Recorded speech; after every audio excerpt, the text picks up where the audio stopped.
මාධ්‍ය ආයතනවලට මේ අවස්ථාවේදී ස්තුතිවන්ත වෙනවා ගරු නීතිපතිතුමා වෙනුවෙන්. ඊ타මත්ම සුළු දැනුම් දීමකදී සියලුම මාධ්‍ය ආයතනවල සියලු දෙනාගේම පැමිණීම සම්බන්ධයෙන් විශේෂයෙන්ම මේක නීතිපති දෙපාර්තමේන්තුවට අද දින සුවිශේෂී අවස්ථාවක් වෙනවා. ඒ මන්ද කියොත් ඉතිහාසයේ ප්‍රථම වතාවට නීතිපති දෙපාර්තමේන්තුව මේ වගේ මාධ්‍ය සාකච්ඡාවක් අද දින පැවැත්වීමට තීරණය කිරීම. මේකට ප්‍රධානම හේතුව වන්නේ රටේ නීතියේ ආධිපත්‍යයට බලපාන යම් කරුණු සම්බන්ධයෙන් ගරු නීතිපතිතුමාගේ ස්ථාවරය රටේ ජනතාවට දැනුම් දීමටයි මේ මාධ්‍ය සාකච්ඡාව අද දින පැවැත්වේ. ඒ සම්බන්ධයෙන් ගරු නීතිපතිතුමාගේ අවසරය මත නීතිපති දෙපාර්තමේන්තුව වෙනුවෙන් ජ්‍යෙෂ්ඨ නිලධාරීන් දෙදෙනෙක් අද දින මේ මාධ්‍ය සාකච්ඡාවට පෙනී සිටිනවා. මුලින්ම අතිරේක සොලිසිටර් ජෙනරාල් සුමති ධර්මවර්ධන මහතා අද දින පෙනී සිටිනවා. ඔහු තමයි නීතිපති දෙපාර්තමේන්තුවේ පරිපාලනය භාරව සිටින්නේ. එසේම නියෝජ්‍ය සොලිසිටර් ජෙනරාල් දිලීප පීරිස් මහතාත් අප සමග එකතු වෙනවා. මම හිතන්නේ ඔහු ගැන මම අමුතුවෙන් හඳුන්වා දීමක් කරන්න අවශ්‍ය නැහැ. සියලු දෙනාම ඔහුව දන්නවා. දැන් අපිට මාධ්‍ය සාකච්ඡාව ආරම්භ කරන්න පුළුවන්. එසේම මගේ ජ්‍යෙෂ්ඨ නිලධාරී දෙදෙනාට මම මේ අවස්ථාවේදී ආරාධනා කරනවා මෙතනට පැමිණෙන්න කියලා.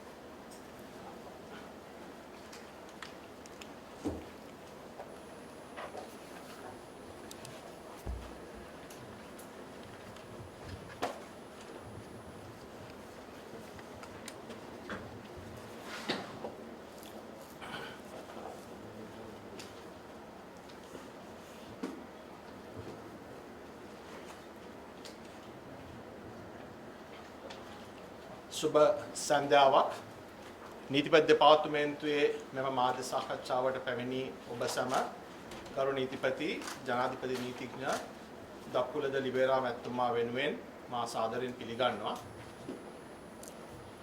මෙම නීතිපති දෙපාර්තමේන්තුවේ පැවැත්වෙන මෙම සාකච්ඡාව පිළිබඳව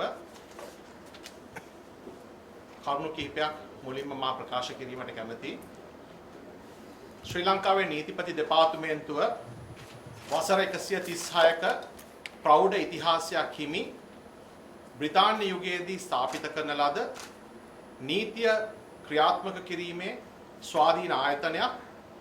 නීතිපති දෙපාර්තමේන්තුවේ ස්වේච්ඡේශී කාර්යභාරය වන්නේ විධායකයාත් ව්‍යවස්ථාදායකයාත් යුක්තිය පසිඳලන අධිකරණවලදී අධිකරණ කටයුතු සඳහා සහයෝගය ලබා දීමත් එමෙන්ම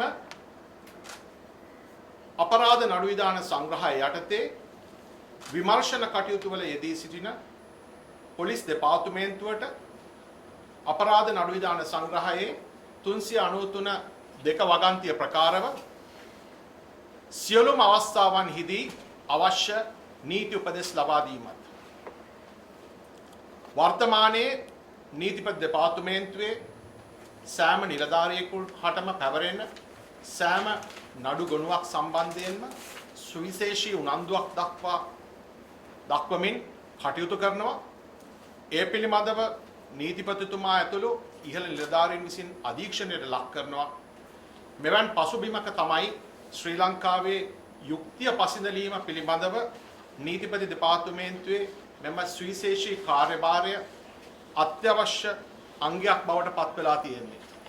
විශේෂයෙන් මම මේ මාධ්‍යට සඳහන් කරන්න ඕන නීතියේ ආධිපත්‍ය ස්ථාපිත කිරීම සඳහා යුක්තිය පසිඳලීම සඳහා අධිකරණවල අධිකරණ කටයුතු මෙහෙයවීමේදී නීතිපති දෙපාර්තමේන්තුවේ නිලධාරීන් සුවිශේෂී කාර්යභාරයක් ඉටු කරනවා.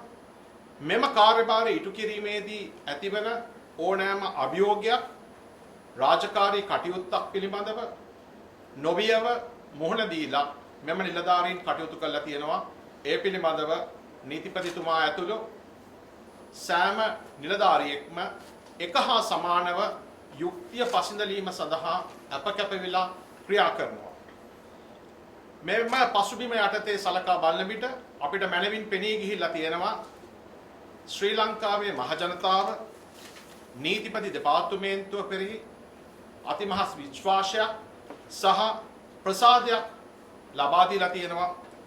නීතිපති දෙපාර්තමේන්තුව මෙම යුක්තිය පසඳලීම සඳහා අධිකරණ වලට සහාය වීමත් මෙන්ම අපරාධ නඩු විධාන සංග්‍රහයේ මා කලින් ප්‍රකාශ කළ පරිදි 393 දෙක වගන්තිය යටතේ පොලිසියට පොලිස් දෙපාර්තමේන්තුවට උපදෙස් දීම මෙන්ම ඒ සියලුම රාජ්‍ය ආයතන එක හා සමානම සහයෝගයෙන් වැඩ කළා කිසිදු ભેද භින්නභාවයක් නොමැතිව ක්‍රියා කරලා රටේ නීතිය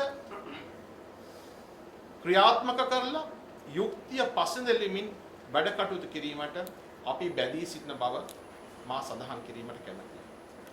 මේ අවස්ථාවේදී තමුන්නාන්සලාට වැඩිදුරටත් කරුණු පැහැදිලි කිරීම සඳහා නියෝජ්‍ය සොලිසිටර් ජෙනරාල් දිලීප පීරිස් මහතාට මා ආරාධනා කරනවා.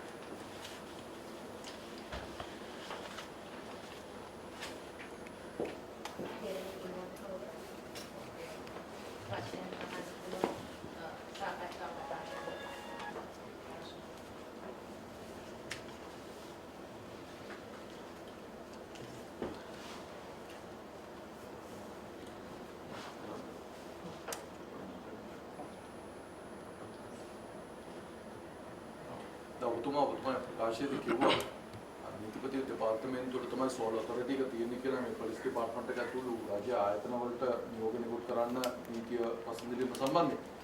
හැබැයි අපිට මේ මෑත කාලීනව යම් ක්‍රියාකාරකම් වලදී අපිට පේනවා මේ පොලිසිය නීතිපති දෙපාර්තමේන්තුව කරන නියෝග එහෙම නැත්නම් නිකුත් කරන නියෝග හරියාකාරව පිළිපදින බවක් එහෙම නැත්නම් ඒවට අනුගතව ක්‍රියාත්මක වන බවක් පේන්නේ නැහැ. අද මේකට හේතුව. බොහොම ස්තුතියි. මට මේ අවස්ථාව ලබා දුන්න ගරු නීතිපතිතුමාටත් මගේ සහෝදර රාජ්‍ය අධිනීතිඥ නිචාර ජයරත්න මෙනවියටත් මගේ ජ්‍යෙෂ්ඨ සහෝදර අතිරේක සොලිසිටර් සුමිත් දර්වර්ධන මහත්මයාටත් මේ අවස්ථාව සම්බන්ධ කර ගැනීම සම්බන්ධයෙන් මම මුලින්ම ස්තුතිවන්ත වෙනවා. මෙය අපේ නීතිපති දෙපාර්තමේන්තුවේ ඉතිහාසයේ සුවිශේෂ සන්ධිස්ථානීය අවස්ථාවක් අපි ඉලම සිටින්නේ. මෙවැනි ආකාරයක අපි මාධ්‍යයන් හමුවට ඉතාමත්ම විරල අවස්ථාවක් තමයි සමීප වෙලා තියෙන්නේ. අපි හැම වෙලේම අධිකරණයත් එක්ක වාර්තාකරණයෙන් අධිකරණය වෙත කරුණු වාර්තා කරන අපේ වෘත්තිය ගෙවෙන්නේ. කෙසේ වෙතත් මේ සුවිශේෂ අවස්ථාවට මඟ පෑදීම සිදු වෙන්නේ යම්කිසි නිශ්චිත කාරණයක් සම්බන්ධයෙන්. මා ඒ නඩුව මෙහෙවන පැමිණිලි නීතිඥවරයා වශයෙන් ඔබතුමා ප්‍රශ්නයේද සමගාමීව ඒ කාරණේ ඉස්මතු කරන්න කැමතියි. විශේෂයෙන්ම මීගමුව බන්ධනාගාරයේ ආශ්‍රිතව මේ දිනවල අපරාධ පරීක්ෂණ දෙපාර්තමේන්තුව මගින් සිදු කරන විමර්ශන නිලධාරීන් මෙහෙවන ඒ වගේම අධිකරණ නියෝජනය කරන නීතිපතිවරයා වෙනුවෙන් පෙනී සිටින්නේ මමයි. ඒ අනුව මා කියව පමණින් ඒක මේ පුද්ගලික කාරණයක් නෙවෙයි. අපි සාමූහිකව කණ්ඩායම් හැංගීමෙන් කරන කටයුත්ත මේ නීතිපති දෙපාර්තමේන්තුවේ රාජකාරීන් අධීක්ෂණයක් යටතේ කරන කාර්යයක්. ඒ අනුව මේ නඩු කටයුත්ත සම්බන්ධයෙන් ප්‍රථම වතාවට පසුගිය 22 වන දින අපි අධිකරණ කරුණු වාර්තා කළ අපරාධ පරීක්ෂණ දෙපාර්තමේන්තු නිලධාරීන් සමග ගිහිල්ලා ඒ අවස්ථාවේදී මම ගරු අධිකරණයට මුලින්ම සඳහන් කළ කාරණය තමයි ශ්‍රී ලංකීය ඉතිහාසයේ සහ අධිකරණ ඉතිහාසයේ සුවිශේෂම නඩුව තමයි මේ අද්දින මේ මීගම මහේස් අධිකරණේ ගොනු වෙන්නේ කියලා. ඒ මන්දයත් වෙන අපි කරන අපරාධ විමර්ශන හා සමගාමීව බැලුවාම මේ තිබෙන සුවිශේෂත්වය. බන්ධනාගාරයක් තුල රඳවා සිටින්නේ ගරු අධිකරණයන් විසින් නියෝග මත සිටින තැනැත්තා. අධිකරණයේ අධිකාරිය මත යොමු රඳවා සිටින්නේ. ඔබතුමාලා දන්නවා මේ රටේ අධිකරණ යුක්තිය පස්සේ මේ ක්‍රියාවලිය නීතිපති දෙපාර්තමේන්තුව, ශ්‍රී ලංකා පොලිස් දෙපාර්තමේන්තුව, ගරු අධිකරණය වැනි ආයතන සහ බන්ධනාගාරය කියන ආයතන හරහා තමයි ක්‍රියාත්මක වෙන්නේ. දැන් අධිකරණ නියෝග මත බන්ධනාගාරගත සිටින පුද්ගලයන් ඒ තුල වෙනම රාජධානියක් ගොඩනගාගෙන අපරාධ ක්‍රියාවලියක නිරත වීමට අදාළ දැවැන්ත විමර්ශනයක් තමයි ඒ වෙනකොට ආරම්භ කර තිබෙන්නේ. ඒ අනුව එම විමර්ශනය නම් කළ තිබ්බේ මීගමුව බන්ධනාගාරය තුල සිදු වී ඇති බවට වාර්තා වී ඇති විෂමාචාර හා වැරදි පිළිබඳව රඳවා සිටින රැඳවියා සමග බන්ධනාගාර නිලධාරීන් හා එක්ව සිදු කරන ලබුණු දෝෂිත ක්‍රියා අයථා මුදල් දේපල උපයා ගැනීම සහ මද්ද්‍රව්‍ය ජාවාරම් පිළිබඳව ලැබුණු පැමිණිල්ලට අනුව විමර්ශනය කිරීම. දැන් මේ ශීර්ෂයේ ඔබතුමාට පේනවා තියෙන සුවිශේෂත්වය. බන්ධනාගාරයක් තුල රැඳවියන් හා බන්ධනාගාර නිලධාරීන් එක්ව සිදු කරන දෝෂිත ක්‍රියා අයථා මුදල් ලිපීම් මද්ද්‍රව්‍ය ජාවාරම කියන කාරණාවන්ට ආශ්‍රිතව කරන විමර්ශනයක් කියලා. තමයි මේ සම්බන්ධයෙන් අධිකරණ කරුණු වාර්තා කරේ. ඒ නිසා තමයි අධිකරණයට කිව්වේ අපේ රටේ අධිකරණ ඉතිහාසයේ සුවිශේෂම නඩු කෘත්‍යය මේ නඩු කටයුත්ත කියලා. ඒ අනුව ඒ අධිකරණ කරුණු වාර්තා කරන ප්‍රථමයෙන් මේ සම්බන්ධ බන්ධනාගාර දෙපාර්තමේන්තුව විමර්ශන දෙකක් සිදු වුණා. 2020 2/13 වෙනිදා එක විමර්ශනයක් කරා. 2/13 වෙනිදා දෙවෙනි විමර්ශනය සිදු වුණා 2020 5/11 වෙනිදා. දැන් 2020 2/13 වෙනිදා කරන විමර්ශනයේදී ඔය එල් කියන වාට්ටුව තමයි සුවිශේෂ වාට්ටුව.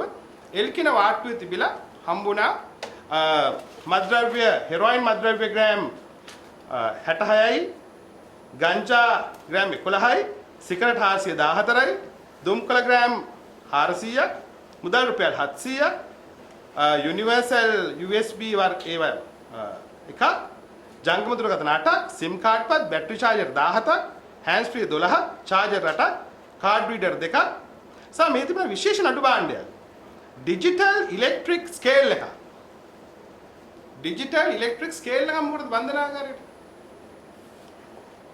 දැන් මේ ගංජා සහ හෙරොයින් තිබ්බ යම් සුවිශේෂ ප්‍රමාණයක් එතකොට ගංජා ග්‍රෑම් 11ක් තිබ්බා මේ තිබ්බ ස්කේල් එකක් ඉලෙක්ට්‍රොනික ස්කේල් එකක් ඊට අමතර ඒ භාණ්ඩ බන්ධනාගාර අධිකාරී බාරට අරන් තියෙනවා ඉන් පසුව 5/11 නැවත වැටලීමක් කරා. ඔබතුමාට පේනවා ඇති තාමත්ම කෙටි කාලයක් තුල.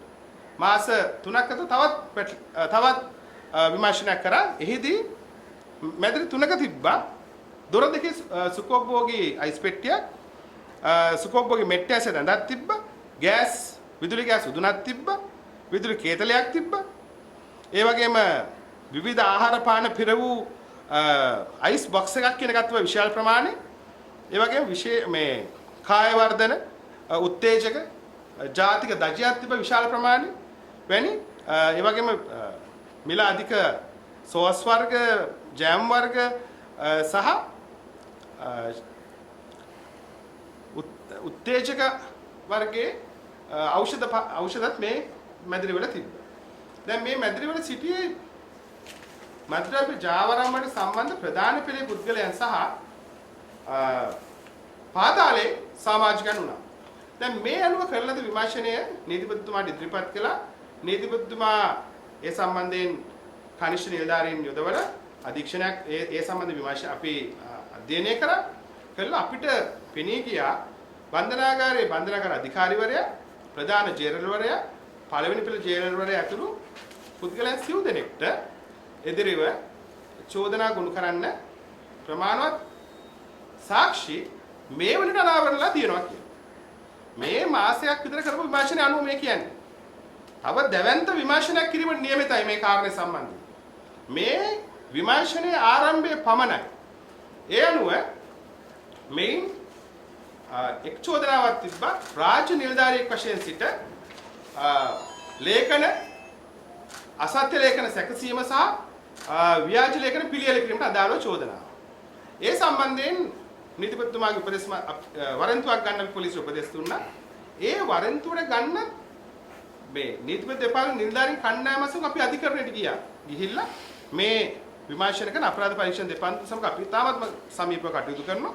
ඒ නිලධාරීන් සමග එහි මිනිමෙරුම් විමර්ශනාංශයේ ස්ථානාධිපතිවරයාගේ සාක්ෂියන් මෙහෙව්වා.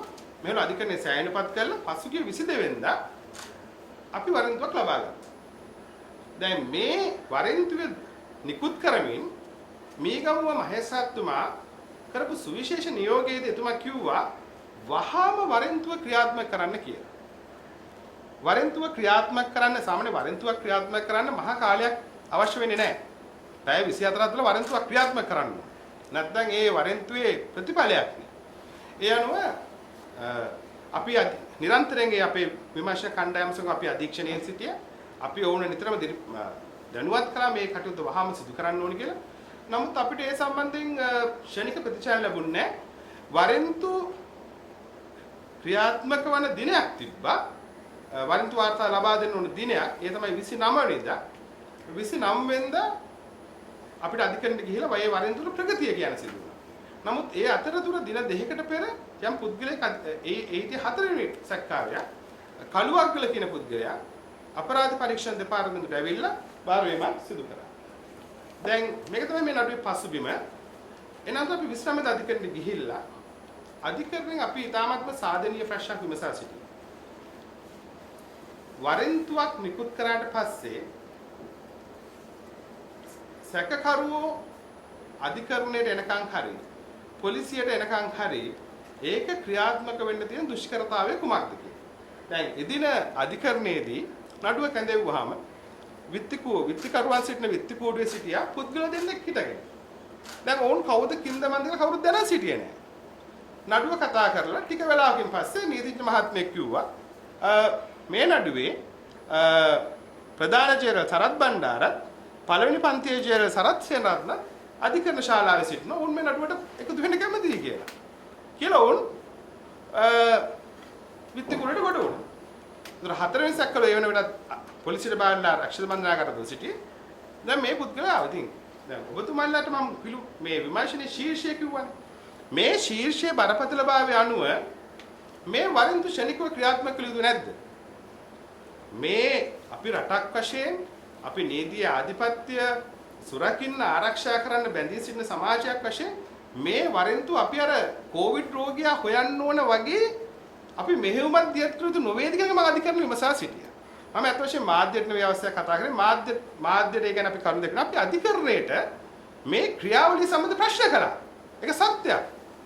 ඒකදී අපි අධිකරණයට ඉල්ලා සිටියා පොලිස් දෙපාර්තමේන්තුවට පොලිස්පතිතුමාට විශේෂයෙන්ම මේ වරෙන්තුව දින 7ක් යනකම් මේ එක පුද්ගලයෙක් හිටියා මාතලේ අනෙක් පුද්ගලයා කුරුණෑගල ප්‍රදේශයේ මේ අධිකරණයේ ඇවිල්ලා කූඩුවට නැග දෙන්න අපි අහුවා මේ අය සාක්කුවට අත් දෙක දාගෙන විසිල්ලක් ගහගෙන විත්ති කූඩුවෙන් නගිනකම් පොලිසිය මොනවද කරන්නේ කියලා. ඒක අහන්න අපි ඇසිය යුතු නැද්ද? ඒක මේ කිසිම පුද්ගලිකව එල්ල කරන චෝදනාවක්වත් අපහාසයක්වත් නොවේ. මේ ක්‍රියාවලිය සුරක්ෂිත කරන්න සහ ඒ ක්‍රියාවලිය මත රැඳෙන ජනතා විශ්වාසය ආරක්ෂා කිරීම අරමුණින් පමණයි ඒ කාරණය කරේ. ඒක කාටවත් හිත සිත්‍රිත වීමක්වත් කාවත් විවේචනයක්වත් කවර දෙපාර්තමේන්තුවක් අපහසුතාවටපත් කරන්නවක් කර ප්‍රකාශයක් නොවේ. ඒක පැහැදිලිව කියන්න අවශ්‍යයි. ඒ නිසා කවුරුත් කියනවා නම් ඒක අනුරූපණය කළා මේ එළිය කෑ ගැහුවට සැලෙන්නේ නැහැ කියලා ඒක නෙවෙයි ඒක අර්ථය උනේ. දැන් මේ විමර්ශනයේ සාක්ෂිකරු අපේ සිටින බන්ධනාගාරය තුල දින 7ක් යනකම් තනත්තන් අත්අඩංගුවට ගන්න නැත්තම් ඒ ගැන ක්‍රියාත්මක වෙන්නේ නැත්තම් අපි අර සාක්ෂිකරුවට දෙන පණිවිඩය කුමක්ද කියන කාරණේ අධිකරණය අහුවේ අපි. පුද්ගලයා බියපත් වෙන්නේ නැද්ද? දැන් ඔබතුමා ප්‍රශ්නෙට මම ඔබතුමා අහනවා. ඒ සාමාන්‍ය පුරවැසියෙක් මේ විදිහට දින 7ක් 87000ක් වෙන පොලිස් හමුදාවක් ක්‍රියාත්මක වෙලා අත්අඩංගුවට ගන්න නොහැකි නම් ඒක සාක්ෂි දෙන්න පණිවිඩය මොකක්ද අපි මේ රටේ? ඒ නිසා අපි පොලිස් දෙපාර්තමේන්තුව අපි ඉතාමත් සමීපව කටයුතු කරන ආයතනයක්. පොලිස්පතිතුමා අපි ඉතාමත් පෞද්ගලිකව අපිට අතිශයින් හිතවත් අපි සුබද වාශ්‍රය කරන රාජනීතිඥයෙක්. ඒක කිසි ගැටලුවක් නැහැ. නමුත් අපි මෙවැනි බරපතල අපේ රටේ අධිකරණ ක්‍රියාවලිය, අපේ රටේ බන්ධනාගාර ක්‍රියාවලිය අභියෝග ලක්කම් දැන් ඒ අතරතුර තව විමර්ශනයක් දියත් වුණා. මේ බන්ධනාගාරය තුල සිටින විශේෂ බන්ධනාගාරයකට මාරු කරලා ඉන්න පෝස්ට් බන්ධනාගාරයට ඉන්න සෙනකරුවෝ කිහිප දෙනෙක් ප්‍රසිද්ධියේ නිර්භයව රටේ ජනාධිපතිවරයාට ආරක්ෂක ලේකම්වරයාට බන්ධනාගාර කුමාරසාරි ජනරාල්වරයාට සහ ඒ බන්ධනාගාරයේ අධිකාරිවරයා තමුන් එළියේ සිටින සහචරයන් උදවාගෙන ඝාතනය කරන බවට ඔවුන් ප්‍රසිද්ධිය කියති. ඉතින් දැන් මෙහෙම ධෛර්යයක්, ශක්තියක්, විශ්වාසයක් කොහොමද මේ බන්ධනාගාර රැකියාවට ලැබුණේ? අර ඔබට වා කියපු නඩු බාන්නේ බන්ධනාගාර තුන ස්කේල් එක ඉලෙක්ට්‍රොනික තරහදිය වගේ දෙයකින් තමයි ශක්තිය ලැබිලා තියෙන්නේ. එතකොට මේ පරිසරය සුද්ධ විය යුතු නැද්ද? මේ රටේ මිනිස්සුන්ට විශ්වාසයක් ඇති වෙන ජනතා පරමාර්ථය සුරකින්න නීතිය ගැන මහජන විශ්වාසයක් ඇති කරන්න සිදු විය යුතු නැද්ද? ඒකන නීතිපතිවරයා නියෝජනය කරන අපිට අධිකරණ හේතු වෙන්න පුළුවන් කියන කාර්යම අධිකරණ යොමුසුවේ. දැන් මෙවැනි නඩු කටයුත්තක බුදුමාණන් ඉතාමත්ම විචුව කියන්න ඕනේ. මේක සහකාර පොලිස් අධිකාරිවරයෙක් අධිකරණයට වෙනවා. එහෙමද වෙන්න ඕනේ? පොලිසියේ නායකත්වය දෙන්න ඕනේ ජ්‍යෙෂ්ඨ නිලධාරී කෙනෙකුට අධිකරණයට. ඇයි නියෝජ්‍ය පොලිස්පතිවරයෙක් අධිකරණයට බෑ? කොච්චර ශක්තියද විමර්ශ නිලධාරීන්ට? රටවල බලන්නේ මොකක්ද? දැන් මේ හා සමානව තව නඩුවක් කරනවා මේ නාපටික නිලධාරී සම්බන්ධයෙන් කොළඹ අධිකරණය. දැන් මේ ක්‍රියාවලිය තුල පොලිස් දෙපාර්තමේන්තුවේ මා කියන්නේ අපිට දෙපැත්ත විශ්ව ගැටීමක්. පොලිස් දෙපාර්තමේන්තුවේ මෙරට යුක්ත පස්සේ මේ කාර්ය සුවිශේෂ කාර්යභාරයක් ඉෂ්ට කරනවා. නමුත් මා කියන්නේ නායකත්වය ඉදිරියෙන් දෙන්න කියලා. දැන් ඔබතුමාලා දකින්න එනවාද ජ්‍යෙෂ්ඨ නිලධාරී අධිකරණවල? දැන් නියෝජ්‍ය පොලිස්පතිතුමාලා ඉන්නනේ සෑහෙන ප්‍රමාණයක්. ඒ නායකත්වය දෙන්න ඕනේ නැද්ද ඉදිරියෙන් සිට? දැන් නීතිපති දෙපාර්තමේන්තුවේ ජ්‍යෙෂ්ඨ නිලධාරී කෙනෙක් මම නම් මහේසත් අධිකරණය. නීතිපතිවරයා නියෝජනය කරනවා. මහේසත් අධිකරණයේ අපේ අධිකරණ ක්‍රියාවලියේ තියෙන අපරාධ අධිකරණ ක්‍රියාවලිය 15 අධිකරණ. නමුත් අපි යන්නේ මේ රටට අපි දෙන පණිවිඩයක් නීතිපතිතුමා. මේ නඩුවේ සුවිශේෂත්වය අනුව අපි ජ්‍යෙෂ්ඨ නිලධාරීන් එවලා අපි නිලධාරී කණ්ඩායමක් නැත් වශයෙන්. අපි රජයේ නීතිපති පස්සේ අපි ගිය අධිකරණයට කරනවා. අපි එක්කෙනෙක් පස්සේ ගියා අපේ නිලධාරී. ඕගේ සියලු වැඩ කටයුතු නවත්ත මොකද අපි දකින්න මේ නඩුවේ සුවිශේෂයි. ඒ නිසා අපි මේ කාත් එක්කවත් හබයක් ආරවුලක් උස් පහත් වේදෙන්න වෙන අවශ්‍යයි. අපිට අවශ්‍ය මේ සියලු දෙනා එක් කරගෙන එක්සිත්ව එක්සත්ව සුබ ගමනක් යන්නයි මේ අරමුණ. ඉතින් ඒක නිසා අපි අධිකරණයට කිව්වේ පොලිස්පතිතුමාගෙන් නන්න කිව්වේ තුමාට අපහාස කරන්න නොවේ. නමුත් මේ ක්‍රියාවලිය නවතින්න ඕනේ. ඔබතුමාලා දකින්න ඇතිනේ. මේ පුද්ගලයෝ මේ රාජ්‍ය සේවයේ කාලයක් සිටින නිලධාරී. පහුගිය 22 දෙවෙනිදා විතර වැඩ කාලේ. රාජකාරී දේශීය පුද්ගලයෝ සූදනේ. අධිකරණයේ වරෙන්තුවලි පුතුල කරගම සම්පූර්ණ අතුරුදහන්. ගම්පි මැරලා යනවා. ඔහුගේ දේපල වලින් මේ නිවාස සහ භූමියෙන් පිටත් වෙලා. ඒතර ඒක අපිට හොයාගන්න ක්‍රමවේදයක් නැද්ද? එහෙම ක්‍රමවේදයක් නැත්නම් ඒක අපි අධිකරණය දැනුවත් වී යුතුයි. කියලා කාට තමයි විමසා සිටින්නේ. එතකොට සහ දැන් මේ ඇවිල්ලා මේකම අධිකරණ භූමියට ඇවිල්ලා සාක්ෂි කුඩ විත්ති කුඩ නගින එක කවුරු දැනන් සිටියේ නැද්ද? අධිකරණයට බාරමුනේ ප්‍රශ්න තියෙන්නේ. මෙතෙක් කල ඔවුන් සිටියේ කොහෙද? ඒක සෙවිය යුතු නැද්ද? කියලා කාර්ය අධිකරණය මතු කරා. දැන් අපි පොලිස් දෙපාර්තමේන්තුව කියලා දෙනවා. අධිකරණයට බාරලා ගහන්නේ නැහැ. හොයන්න ඕනේ කොහෙද හිටියේ කියලා. මොකද මේවා නරක පූර්වාදේශ සපේ අනිත් අපරාධ කරුවන්ට. මොකද ඕම් වලට පස්සේ අරය මෙහෙම හිටියා. අපිත් මෙහෙම හිටියා මොකද වෙන්නේ කියන කාරණා. ඉතින් ඔබතුමාලා කියන්නේ ඒකන අපි මේ මාධ්‍යයක් ඉදිරිය කියන්නේ ප්‍රථම අවස්ථාවේ අපි අධිකරණ කියන්න ඕනේ නැද්ද ඒ කාරණේ? අධිකරණයේ නියෝග මත සිටින පුද්ගලයන් බන්ධනාගාරයට තමුන්ගේ රාජධානියක් හදාගෙන අපරාධ ව්‍යාපාරයක් කරගෙන යනකොට ඒක නවත්තන්න අවශ්‍යයි කියන කාරණේ අපි කියලා ඒ අයට දිව්‍ය ශක්තිය දුන්න රාජ නිලධාරීන් කරලා ඒ ස්ථානේ පිරිසුදු කරලා ඕන විත්තිකුඩ නගලිද්දි ඕන මේ ක්‍රියාවලිය තොසන්නේ පරිණාම සොයන්නේ නැත්තම් ඒක පෙමිණි කරන්න නැති කරන්නේ. ඒක ක්‍රියාත්මක කරන්න ඒකෙදි මොකද මේ අපිට පුළුවන් මේ අධිකරණ නිකුසිය දාන්න දුන්න පොලිසියට. පොලිසියට තියෙන ක්‍රියාත්මක මේ කාර්යභාරය මේ අවස්ථාවේ. ඒකට තියෙන දුෂ්කරතාවය කවරද? ඒකට පොලිස්පතිතුමා වෙනත් හොයම් නිලධාරියෙකු නීතිපති දෙපාර්තමේන්තුව කාර්යභාරය ගැන කිසි සාකච්ඡාවක් අවශ්‍ය නැහැ. අපි මේක නිවැරදි කරන්න, කාර්යක්ෂම කරන්න, කඩිනම් කරන්න අපි එකතු වෙලා වැඩ කරමු කියන කාරණේ මගේ වන්නේ. අනිත් එක මේක හදිස්සියක් ගැන කියලා. ඔව් අපිට හදිස්සියක් තියෙනවා. හදිස්සියක් තියෙන අපරාධ නඩු සම්බන්ධ මේ රටේ. ඒක පැහැදිලිව කියන්න ඕනේ. මේ අපේ රටේ තියෙන ලක්ෂණයක් තමයි ඔය හැම නඩුවම ඇල්මරනවා. මේ වරෙන්තුව ප්‍රමාද වීමේ අපේ විවේචනත් ඒකයි. අපි ඔය මත්ද්‍රව්‍ය නියෝජන නඩුව අපි පැහැදිලිව අධිකරණයට කිව්වා. මාධ්‍ය ආවරණය නැත්තම් මේ නඩුව දැන්ට වරලා ඉවරයි කියලා. එම ඇත්ත මේ රටේ. ඔබතුමන්ලා මේ කාරණා සම්බන්ධයෙන් සංවේදීව ඒ පසුපස හඹා යනකම් ඒක සිදු වෙනවා. ඒතර අපිට චෝදනා කරනවා නීතිපතිවරයා මාධ්‍ය සංදර්ශන කරනවා. අපි මාධ්‍ය සංදර්ශන කරලා නැහැ.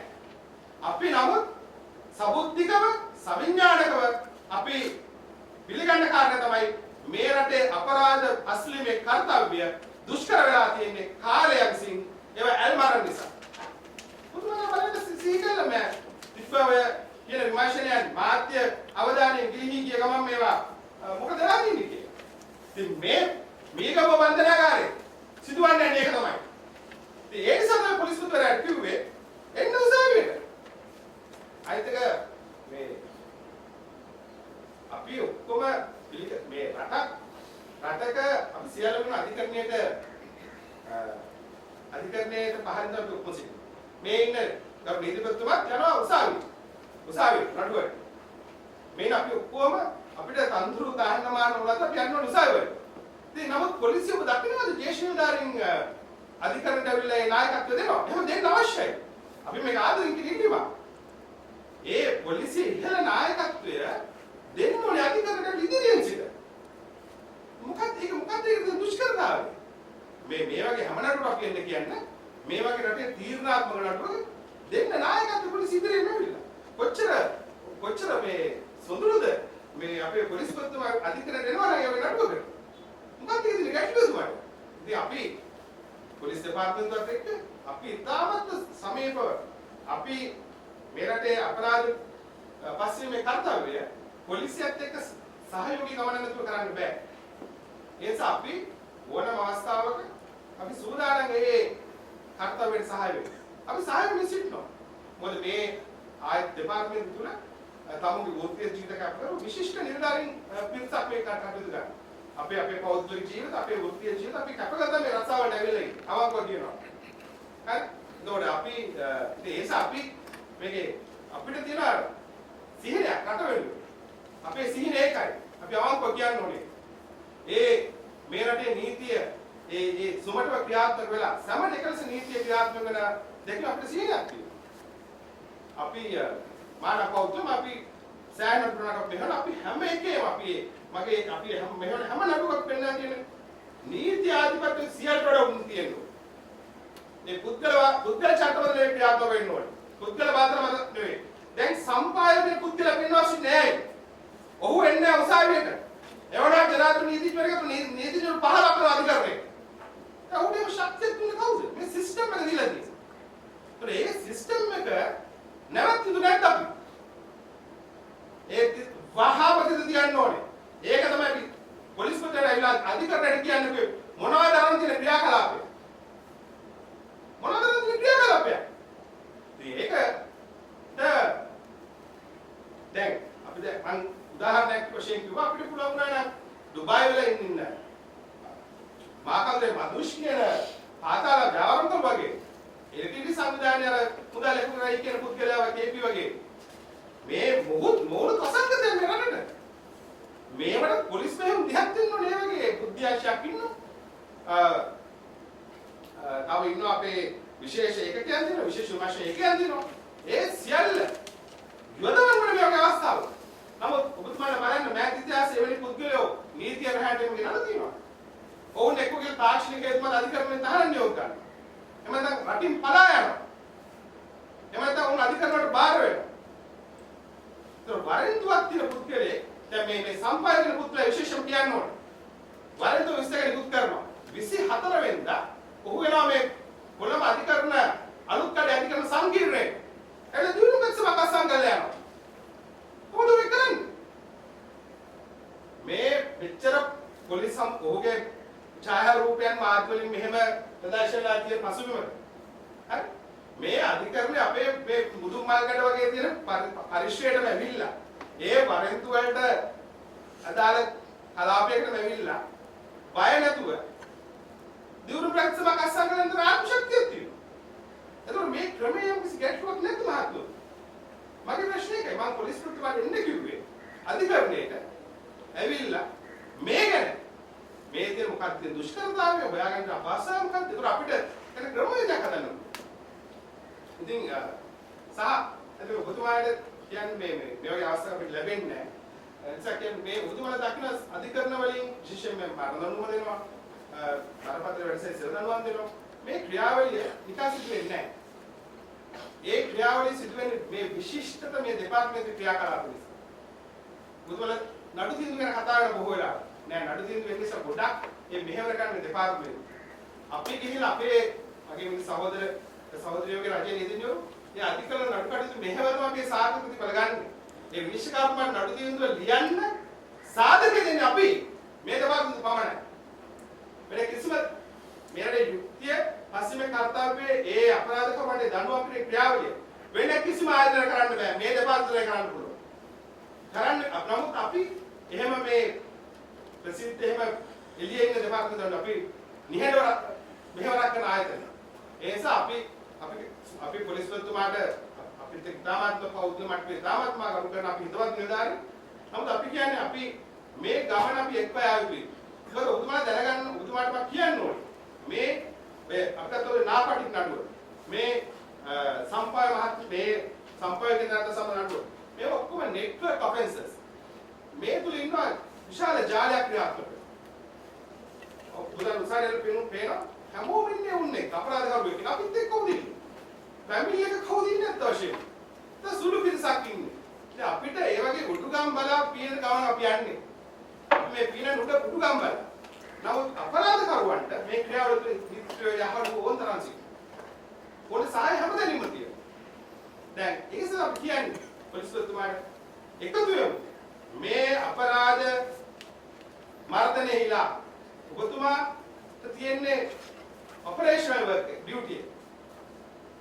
භූමියේ රාජකාරී දෙපාර්තමේන්තුව අපි ඔබතුමාට අධිකරණ කාර්යභාරය කළ දෙන්න. ඔබතුමා අපිට කළා දෙන්න ඉතුරු කාර්යභාරය. මොකද අපිට ගිහිල්ලා සැකරු වල්ලන් ඉන්න බෑ අධිකරණවල. දැන් අදට දින 10ක් වෙනවා.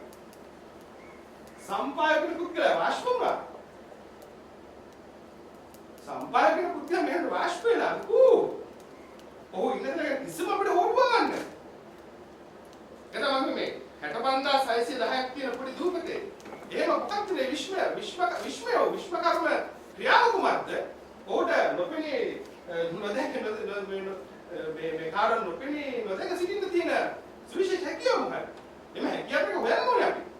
ඔයාලක මර්ධනය කරන්න ඕනේ. ඒකත් මුළුණු කොට දාන්න ඕනේ. මේ අපරාධකරු වගේ බයනකයි ඕන්න සංගවාගෙන සිට ක්‍රියාවලිය පුරන්න ඕනේ කියලා. තමයි අපි අධිකාරී කියනවා. ඉතින් අසන නඩුව අපේ ගරුත ආයෙනවා. ඒ වන විට මේ සම්පායකයන් පුද්ගලයන් සම්බන්ධයෙන් සාධනීයව ප්‍රගතිශීලීව විමර්ශනයක් කළා වාර්තාවක් ඉදිරිපත් වෙන්නේ නැත්නම් අපි නැවත ඉල්ලන්නේ ඉන්නවා. මම නැවත ඉල්ලනවා. නැවත අධිකරණයට කියන්න ඕනේ හොයාගන්න බැරි කියලා. ඉතින් මොකද ප්‍රශ්නේ මේ මහජන බදු මුදලින් නඩත්තු වෙන අපි මහජනතරවක් කියන්න ඕනේ. සැකේ කරේ තනතුරේම අදාළ නැහැ. නීතිපතිත් එකයි පොලිස්පතිත් එකයි කවුරුත් ඉවර රාජ්‍යයේදාගේ මහජන බදු මුදලින් නඩත්තු වෙන්නේ.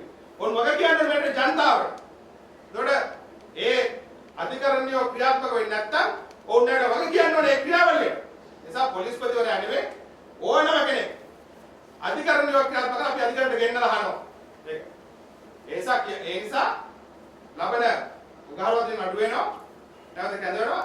මේකම අධිකරණයේදී ඒ වෙනුවට එක්කෝ සම්පාය වල්ලන්න ඕනේ. එක්කෝ සම්පාය වල්ලන්න බැරි හේතුව කියන්න ඕනේ. ඒක අපිට නෙවෙයි කියන්න ඕනේ අධිකරණයට කියන්න. මොකද අධිකරණේ වරෙන්තුවක් නිකුත් කළා දැන් දවස් 12ක් ගත වෙලා තියෙනවා. කිසි ආරංචියක් නැහැ. ඒක වෙන්න දෙන්න බෑ මේ රටේ. ඒ ක්‍රියාවට දැන්වත් මේ නඩුවෙන් නැවතිමෙදි තියන්න ඕනේ. මම ඔබතුමාට මම කිව්වනේ මේ ශීර්ෂය මේ තියෙන මේ විශාලර හන්දක මේ චූටි මුදුනක් විතර මේ මතුවලා තියෙන්නේ. මේ විමර්ශනයේ ඊට වඩා දීර්ඝතම විමර්ශන කරන් තියෙනවා. මේක ඉන්නවා බන්ධනාගාර නිලධාරී මම කියන අධිකාරී පාර්තාවක තියෙනවා. බන්ධනාගාර නිලධාරීන්ගෙන් මාසෙකට 50,000 20,000 ලක්ෂයෙන් කප්පන් යන බන්ධනාගාර නිලධාරීන් බන්ධනාගාර අධිකාරීවරයා. තව ඉන්නවා නිලධාරීන් මේකේ මේ ක්‍රියාවලිය තුළ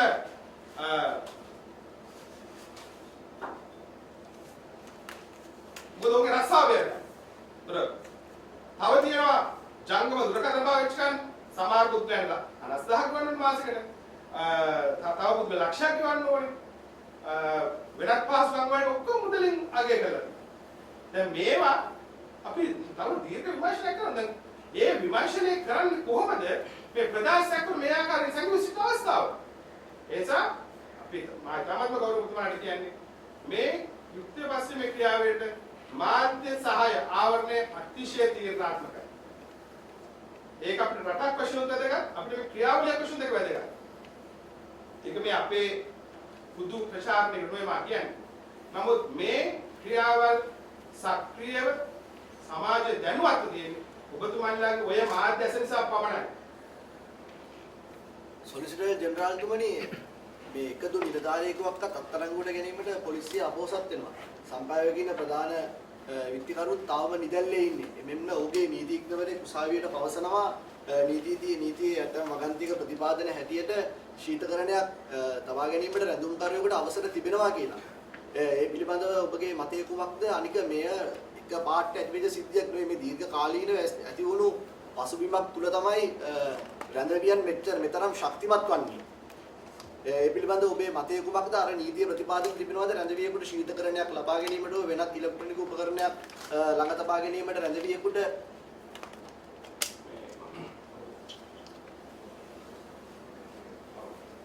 ඔබතුමා අනමේ අකුකන්නේ විශේෂයෙන් ලක්වෙමින් තිබෙන කාරණයක්. මොකද ඔබතුමාට තර්කානුකූල කාරණයක් විතරක් කියන්නම්.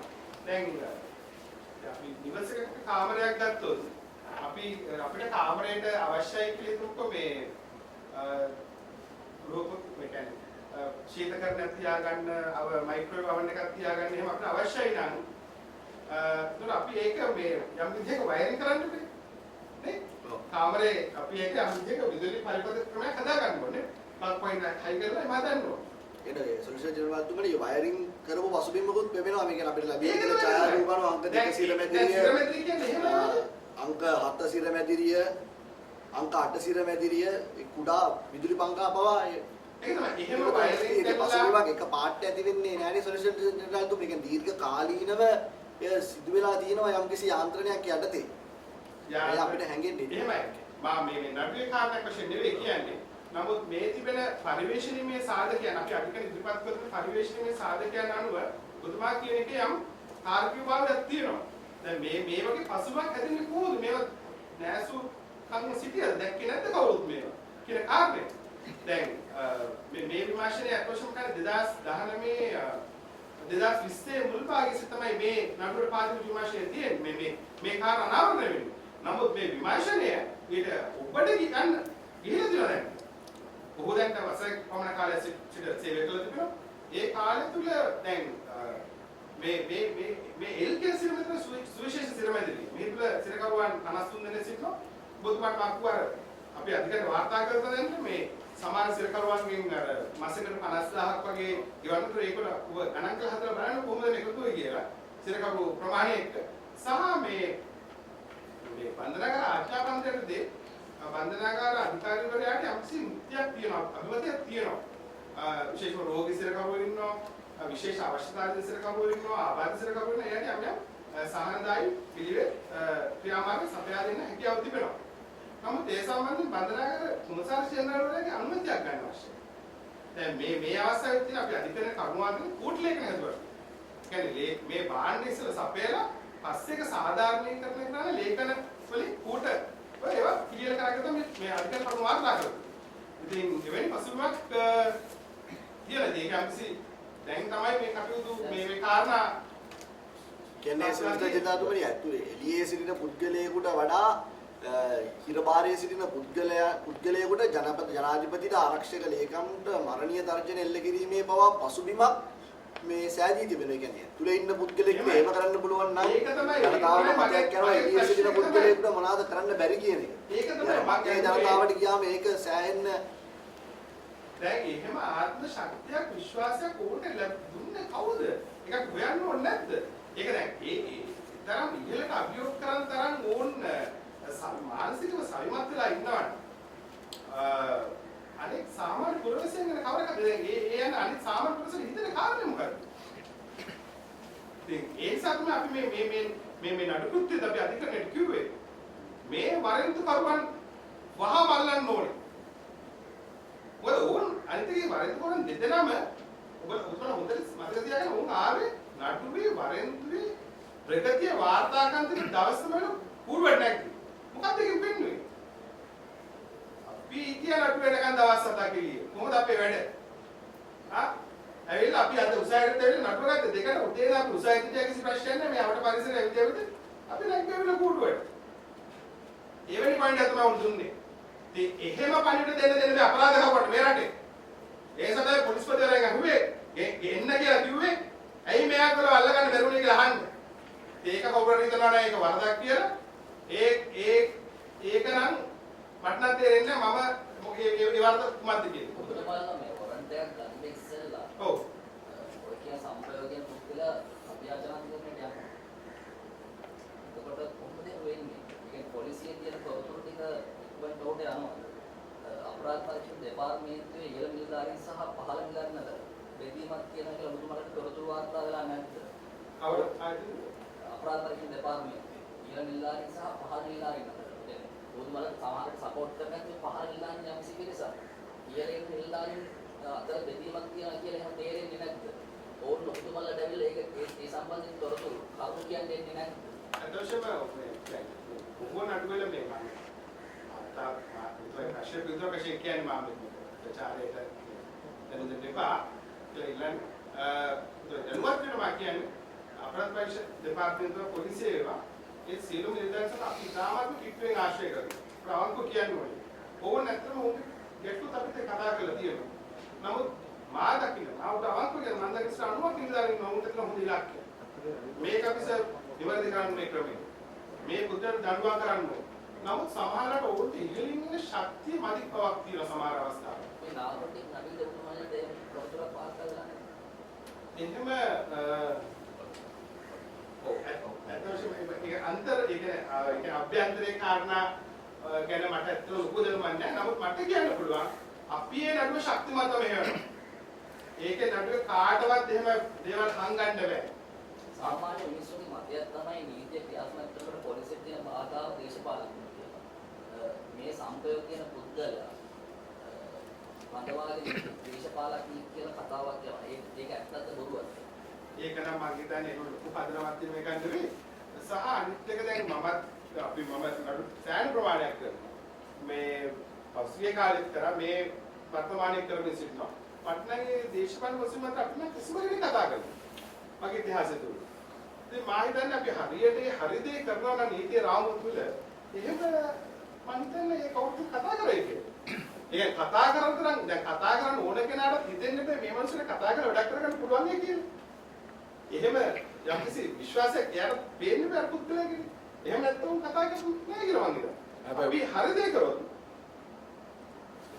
වරෙන්තු කරුවන් සංගවින් සිටීමේ ඉතිහාසය සලකලා බැලුවොත් හැම වෙලාවෙම ඒක පිටිපස්සේ දේශපාලඥයෝ ඉන්නවා. දේශපාලඥයෝගේ රකවරණ අරගෙන සමාජලට ඇතමිට දේශපාලඥයෝ වරෙන්තු ලබලා සංගවිලා ඉඳලා ඊට පස්සේ රෝහල වලින් මතුවෙච්ච අවස්ථා මේ මෑත ඉතිහාසෙත් තියෙනවා. ඔබතුමා දන්නේ. එතකොට මේ ඔබතුමා විශ්වාස කරන්නේ නැද්ද මේ කාරණා පිටිපස්සේ මේ සාමාන්‍ය ශක්තියට වඩා ඔබතුමා කිව්වා මේ නෙට්වර්ක් එකක් තියෙනවා කියලා ජාලයක්. මේ ජාලය පිටිපස්සේ යම් කිසි දේශපාලන හයියක් තියෙනවා කියලා ඔබතුමා විශ්වාස කරන්නේ නැද්ද? දේශපාලනය කියන කාරණේට මම එච්චර මගේ අවබෝධයක් නැහැ. නමුත් මම කියනවා මේ සංගවී සිටීමට යම් ප්‍රබල හස්තයක් තියෙන්න පුළුවන්. ඒක සමාජීය වශයෙන් තියෙනවා දේශපාලන වශයෙන් තියෙන වෙනත් ආකාරයක් තියෙන්න පුළුවන්. නමුත් මම කියන්නේ අපි නමුත් මේ ප්‍රපතල වූ කාරණයක් සම්බන්ධව ප්‍රධාන සැකකරුවෙක් වශයෙන් දැන්ට කරුණු වාර්තා වෙලා තියෙන සාක්ෂි ඉදිරිපත් වෙලා තියෙන පුද්ගලයෙක් සම්බන්ධයෙන් එහෙම මම දන්නේ එහෙම කිසිම දේශපාලනඥයෙක් කියන උතුමා කියන කෙනෙක්වත් එහෙම අවරණයක් දෙන්න ඉදිරිපත් වෙයි කියලා අවධානමක ලක් වෙලා. එහෙම නමුත් ඕන්නේ යම්කිසි විශේෂ සමාන විශේෂ ආරක්ෂා ලබන ඇති. ඊට වඩා බරපතල අවස්ථාවලදී දේශපාලන රැකවරණය ලැබපු ලංකාවේ අංක 1 පාතාල නායකයෝ ගැන අපි අහලා දෙනවා. ඔබතුමා දන්නවා මම හිතන්නේ කිව්වේ නැතුණා. ඔබතුමා විශ්වාස කරන්නේ නැද්ද මේක පිටිපස්සේ යම්කිසි දේශපාලනයක් හෝ ඊට වඩා එවැනි ශක්තියක් තියෙනවා කියලා? ඔබතුමා අහන ප්‍රශ්නේ විශේෂ පදයෙන් නම් ඉච්චර ගැලපෙන්නේ නැහැ. ඔබතුමා මතු කරන කාරණේත් එක්ක මම අහන්නේ. ඒ කියන්නේ මේ සංගව සිටීම කිසිම බලපෑමක් ලැබිලා නැහැ. බලපෑමක් ලැබිලාත් නැහැ. අපිට කවුරුත් බලපෑම් කරන්න එන්නෙත් නැහැ. අපිට කවුරුත් ටෙලිෆෝන් කරන්නෙත් නැහැ. ඔය ටෙලිෆෝන් කරයි කියන රංජන් රාමනායක නඩුවත් මමයි කරන්නේ. අපිට නෑ ਉਹ කවදාවත් කතා කරලත් නැහැ. ඒක කිසිම කෙනෙක් මට නම් කතා කරලා නැහැ. අපි මට තර්ජනය කළාත් නැහැ කවුරු. හොඳ කියලාත් නැහැ. අපි රාජකාරී අපි කරගෙන යනවා. මොකද නිසි පරිද්දට අධිකරණයට කරුණු වාර්තා කරනවා. ඇත්ත එක්සෙටින් අධිකරණයට වාර්තා කරනවා. අපිට කවුරු කතා කරන්නේ නැහැ දෝෂේ මං හිතනවා. ඒ වගේම ඊයේ CID කරුණු වාර්තා කරනවා මේ සම්පායුගේ සහෝදරයාගේ සිද්ධ කරන ප්‍රශ්න කිරීම වලදී ඔහු යම්කිසි ආකාරයක ඉඟියක් කරනවා මේ මොහු සැගව සිටීමට හේතුව යම් බලපෑම් කියලා. දේශපාලන සහ විවිධ බලපෑම් කියලා. මේ මෙතන මතුවෙනව නේද යම්කිසි සොයාබැලිය යුතු කාරණා? ඔව් ඒක තමයි අපි ඒක අධිකරණ වාර්තා කරන්න තමයි. අධිකරණ වාර්තා කළා එහෙම පසුබිමක් තියෙනවා නම් මේ වරෙන්තු කරු සම්බන්ධයෙන් පොලිස් දෙපාර්තමේන්තුවේද මම එදා කිව්ව අධිකරණයට. දැන් ඔය කාරණේ මම අත්‍යවශ්‍යම කම්මේ ඔහු මෙතෙක්කල් ඉවර සිටින යම්කිසි කාගේ ආශිර්වාදයද කාගේ රැකවරණයෙන්ද කියන එක තත්ත්ව දැනගන්න කැමතියි. ඔහු දැන් කවදද පැල්ලකට කි හොයන්න ඕන. නැත්තම් මේක නිවැරදි වෙන්නේ නැහැ. ඒ කාරණේ නිවැරදි වෙන්නේ ඒක අනිවාර්යයෙන්ම හොයනවා. හිටිය කොහෙද මේ 22 වෙනිදා ඉඳන් අත්නම් කොට ගන්න කවදද 23 24 25 26 ඔය හැම දවසෙම පැයෙන් පැය හොයන්න ඉන්නද හිටිය කොහෙද කියලා. හරියට කරනවා නම් මේක. ඔහු ආව කියලා මේක වෙනස් වෙන්නේ නැහැ. ඒතර ඒව අපි නැවත ගිහිල්ලා තහවුරු කරලා බලන්න ඇත්තම හිටියද? ඔබතුමාගේ ප්‍රවිෂ්ඨය ගැන මම ඉතාමත්ම සතුටු වෙනවා. ඇත්තටම රටේ සාමාන්‍ය පුරවැසියෙක් විදිහට. ඔබතුමාට සහතිකයක් දෙන්න පුළුවන්ද මේ කාරණේදී? මොහු යම්කිසි මේ මොහොතේනකොට සැඟවිලා සිටිනවා මේ පිටිපස්සේ යම් ප්‍රබල ආශිර්වාදයක් තියෙනවා. මේ කාරණේ හොයාගත්තොත් රට ඩීල් කරනවා කියලා. අපිට නීතිපතිතුමා මේ නීතිපතිතුමා වර්තමාන නීතිපතිතුමා අපිට කියලා තියෙන්නේ හොඳ කෙලින්තියක් හරි දේ කරන්න කියලා. එනිසා අපි ඔබතුමා අහන ප්‍රශ්න කෙලින් උත්තරයක් දෙනවා. තරාතිරම නොබලා වරෙන්තු කරුවව ආරක්ෂා කරන් හිටියන යමෙකු ඔහු සමග අනිවාර්යයෙන්ම අධිකරණ වාර්තා කරලා අධිකරණයේ පියවරක් ගන්නවාමයි. නාකොඩියක් සිද්ධියේදී ඔබතුමා අධිකරණයට වාර්තා කරනවා STF එකේ නිලධාරීන් නිසා මේක සම්බන්ධයි කියලා. හැබැයි පොලිස් මාධ්‍ය ප්‍රකාශ කරගෙන අපි අහුවාම ඔහු කියන්නේ නෑ ඒම්ස් දෙයක් නැහැ කියලා. මොකද්ද මේ පරස්පර කතාව? තොරතුරු නෑ. ඔව් අපිට තියෙන විමර්ශන මෙව ඒක එයත් මෙරටේ තීරණාත්මක විමර්ශනයක් කියලා සිටින්නේ. දැන් අත්‍යවශ්‍ය ඔබතුමාලා හිතන්නේ නැද්ද? දැන් නීති දෙපාර්තමේන්තුව අපි බලන්න අපේ දෙපාර්තමේන්තුවේ අපි අතිශයම පාරිශුද්ධ පිරිසක් එක්ක මේ කටයුතු කරනවා. අපේ නිලධාරීන් එහෙම චෝදනා හෝ එහෙම නෝන අපි වහම පියවර ගන්න. එහෙම ඇවිල්ලා ඒක සර්ව දුර්ලභයි. ඔබතුමාලට ඔය තොරතුරු දෙන්නේ CID නිලධාරීන්. එහෙමයි. විමර්ශන නිලධාරීන් පොලිස් මාධ්‍ය ප්‍රකාශ කරන හැටි පොලිස් ප්‍රතිනිධියට තොරතුරු දෙන්නේ නැහැ. ඇත්තටම දැන් ඔය නඩුවේ විමර්ශනයට සහභාගී වෙනකොට අපිට තොරතුරු ගලාගෙන විවිධ මූලාශ්‍රයන්. ඒ මූලාශ්‍රයන්ගෙන් අපි ඒ තොරතුරු දෙනවා විමර්ශන නිරන්තරම විමර්ශනය කරන්න කියලා. දැන් මේක සුවිශේෂව අපි විමර්ශන මුල් අවස්ථාවේ අපි ඒ සම්බන්ධ වෙලා ඉන්නේ. ඔබතුමාගේ STF ප්‍රශ්නේ දැන් එහෙම පොලිසිය තුලම එහෙම වාර්තා කරලා තියෙනවා. ඉතින් ඒක කීර්තිමත් ආයතනයක්. ඉතින් අපි ඒ සුරක්ෂිත කළොත් ඒ අයින් කළ ආයතන සුද්ධ කළොත්. කරන්න ඕනේ. ඉතින් ඒක තමයි අපි කියන්නේ පොලිස්වතුමාට. එහෙම ඉන්නවනම් දැන් අපිට වැඩි දාන්න ඇතුළේ ඉන්න මිනිස්සු. ඉතින් ඒක ඇයි නිවර්ති ගන්න බැරි? සොලිසිටර් තුමනි මේ නාකොටික් නඩුවේ කියන්නේ සම්බන්ධ වන්නේ අත්අඩංගුවට ගන්නේ ඔක්කොම කනිෂ්ඨ නිලධාරීන්. කියන්නේ දීර්ඝ කාලයක් මුළුල්ලේ සිදුණු මෙම ක්‍රියාදාමයේදී ඔවුන් විශාල ධනස්කන්ධයක් විශාල දේපල ප්‍රමාණයක් උපයාගෙන තිබෙනවා. එතකොට ජ්‍යෙෂ්ඨ නිලධාරීන්ට මේ පිළිබඳව ඉංගියක් හෝ යම්කිසි පොඩි හරි තොරතුරක් තිබුණා නම් මේ මුලදීම වළක්වාගෙන එම නිලධාරීන්ට අවශ්‍ය නීතිමය ක්‍රියාමාර්ග ගන්න තිබුණා. දැන් මෙච්චර දෙයක් වෙනකම්ම කුඩු කිලෝ ගණන් බෙදා හරින්න තුරුම ජ්‍යෙෂ්ඨ නිලධාරීන් විදක්පක්වත් මේ පිළිබඳව දන්නේ නැද්ද? ඔවුන් පිළිබඳව නඩුවේ සඳහන් කරනවා මේකේ සේෆ් හවුස් එක. පොළ ඉහළ නිලධාරීන් කීප දෙනෙක් ගිහිල්ලා ඉන්නවා. ඔබතුමා කියපුවද තාම ඔවුන් ප්‍රකාශයක් කරලා නැහැ. ඔබතුමාලා නම් ප්‍රශ්නෙට සම්පායගේ මේ නිගම බන්ධනාගාර සිද්ධ වේවා වෙන අපටින් නඩු වේවා අත්වශයෙන්ම මා මේ එතුමාගේ ඍජු අධීක්ෂණයට තමයි කටයුතු කරන්නේ. එතුමා මා නිරන්තරයෙන් දැනුවත් කරලා එතුමාගේ මග පෙන්වීම උපදෙස්වත් තමයි නඩුවක් මෙහෙවන්නේ. ඒ නඩුවල අපි කියපු ප්‍රධාන කාරණයක් තමයි මේ විමර්ශනයේ ඉහළ දක්වාම යන්න ඕනේ අවසානයේ දක්වා. අපේ රටේ ගොඩක් මොෂක් දකින්න දැක්ක යම් තැනකින් නවතිනවා මේ. ඒක අපිට සමාජයට නවතිනවා. එහෙම වෙන්න දෙන්නේ නැහැ. මාන්න හම් වෙන්නේ කුඩු විකුණලා තියෙන්නේ නාකොටික් කියනේ මතය තමයි ජනතාවට දැන් කාවැදිලා තියෙන්නේ. නමුත් ඒක අපි නිවැරදි කරලා සුළු පිරිසක්. ඒක න හොඳ සේවයක් කරන හොඳ නිලධාරී පිරිසක් අපි සාධාරණ කරන හොඳ නැහැ. මගේ ඇතිවෙච්ච වරදක් වුණානේ මම නිවැරදි කරලා පහුගින අධිකරණයේදී මේ 320 ගානක් ආයතනෙ ඉන්නවා. ඒ ගෞරවනීය වැඩ කරන නිලධාරීන් ඒ ගැන එයාගේ මොනවා මම සමාවෙත් අධිකරණ නිලධාරීන්ට එහෙම ඔගේ සිද්ධවලක් වුණාට සුළු සංවිධානාත්මක පිරිසක්. හැබැයි මා අධිකරණයක් කිව්වා ඒ ඔවුන්ගේ මොන විශාල ධනස්කන්ධයක් උපයමින් ඔවුන්ගේ ජීවන රටාව වෙනස් වෙන පරිසරය තුළ ඔවුන් අධීක්ෂණය කරන නිලධාරීන් නිරීක්ෂණය කරන්නේ නැද්ද? නිරීක්ෂණය දැක්කේ නැද්ද? නැත්නම් දැකලා නොදැක්කා වගේ සිටියද නැත්නම් ඔවුනුත් ඒකේ ප්‍රතිලාභ ලබලා මෙහෙම සිටියද? කියන කාරණා විමර්ශනය කරන්න අවශ්‍යයි. මේ විමර්ශනය එහෙම පොඩි පොඩි තැන් වලින් නවතින්නේ නැහැ. අද උදෑසන පොලිස් මූලස්ථානයේ මහා සාකච්ඡාවක් ඇද වෙනවා. ඒදී චාලී සේනානායක මහතා කියනවා සම්පායෝ පමණක් නෙවෙයි සංගම සිටින සැකකරුවන් වෙන්නේ. තවත් සැකකරුවන් බොහෝමයක් ඉන්නවා. මේකේ රැහැනට හසු කර ගැනීමට නොහැකිව කියලා. එතකොට පොලිසිය මේ සිදුවීම දකින්නේ අතිශය සාමාන්‍ය කාරණාවක් විදිහටද? සම්පායෝගේ සිදුවීම පොලිසිය දකින්නේ අතිශය සාමාන්‍ය කාරණාවක් විදිහට මා කියන්නේ මේ වගේ සුවිශේෂ නඩු විමර්ශනයන් සාමාන්‍යකරණය කරන්න එපා කියලා. ඒ සඳහා පොලිස්තුමාට එන්න කිව්වේ. ඔබතුමාට මම මේ ශීර්ෂය කිව්වේ ඒකයි මේ විමර්ශනය. මේවා සාමාන්‍යකරණය කර යුතු විමර්ශන නොවේ. මේවා සුවිශේෂ විමර්ශනය. මේක අත්‍යවශ්‍ය මේ නායකත්වය දෙන්න උඩින්මයි දෙන්න ඕනේ. අතරම පොලිස්පතිවරයා හෝ ජේෂ්ඨ පොලිස්පතිවරයෙක් අධිකරණයට ඇවිල්ලා නායකත්වය දෙන්න ඕන නඩු මේවා. ඒව දුන්නා කොච්චර ඒක සුන්දරද? ඒ කියන්නේ මේ අපේ ක්‍රියාවලිය. දැන් මේ ප්‍රකාශයෙන්ම ගම්ම්‍ය වෙනව නේද මේක තවත් එක් සිද්ධියක් විතරයි කියලා මේ පොලිස් ප්‍රකාශක තවත් එක් සිද්ධියක් කරන්න දෙන්න බෑ මේ විමර්ශනය. ඕනේ මම කියන්නේ මේ ප්‍රකාශයෙන්ම ගම්ම්‍ය වෙනව නේද ඒක. ඒ කියන්නේ මොවුන් මේක තවත් එක් සිද්ධියක් විදියට විතරයි ගන්නෙ මේක තරම් බරට ගන්නෙ නැහැ කියලා. නීතිපති දෙපාර්තමේන්තුව අපිට නම් හැම මේ වගේ අපරාධ විමර්ශන අපි හැමට බරට ගන්න. අපි දැන් චෝදනාත්මක මේ නඩු පෞද්ගලිකව කරනවා කියලා. අපි අර ඇඟෙන් නඩු කරනවා කියලා. මම ඒක අවංකව කියලා මම නම් එහෙම තමයි නඩු කරන්නේ. මට මගේ නඩුවක් කරලා මම නඩුව කරනවා. නැත්නම් මට ඒක කරන්න බෑ. ඉතින් මේ විමර්ශනය ඔබතුමාගේ සාමාන්‍යකරණය කරනවා නම් ඒක නොවිය යුතුයි. මේක මේ අපේ රටේ දරුවන්ගේ අනාගතය සම්බන්ධ නඩුවක් මේ. මේ නාපිට නෙමෙයි එහෙම නඩුවක්.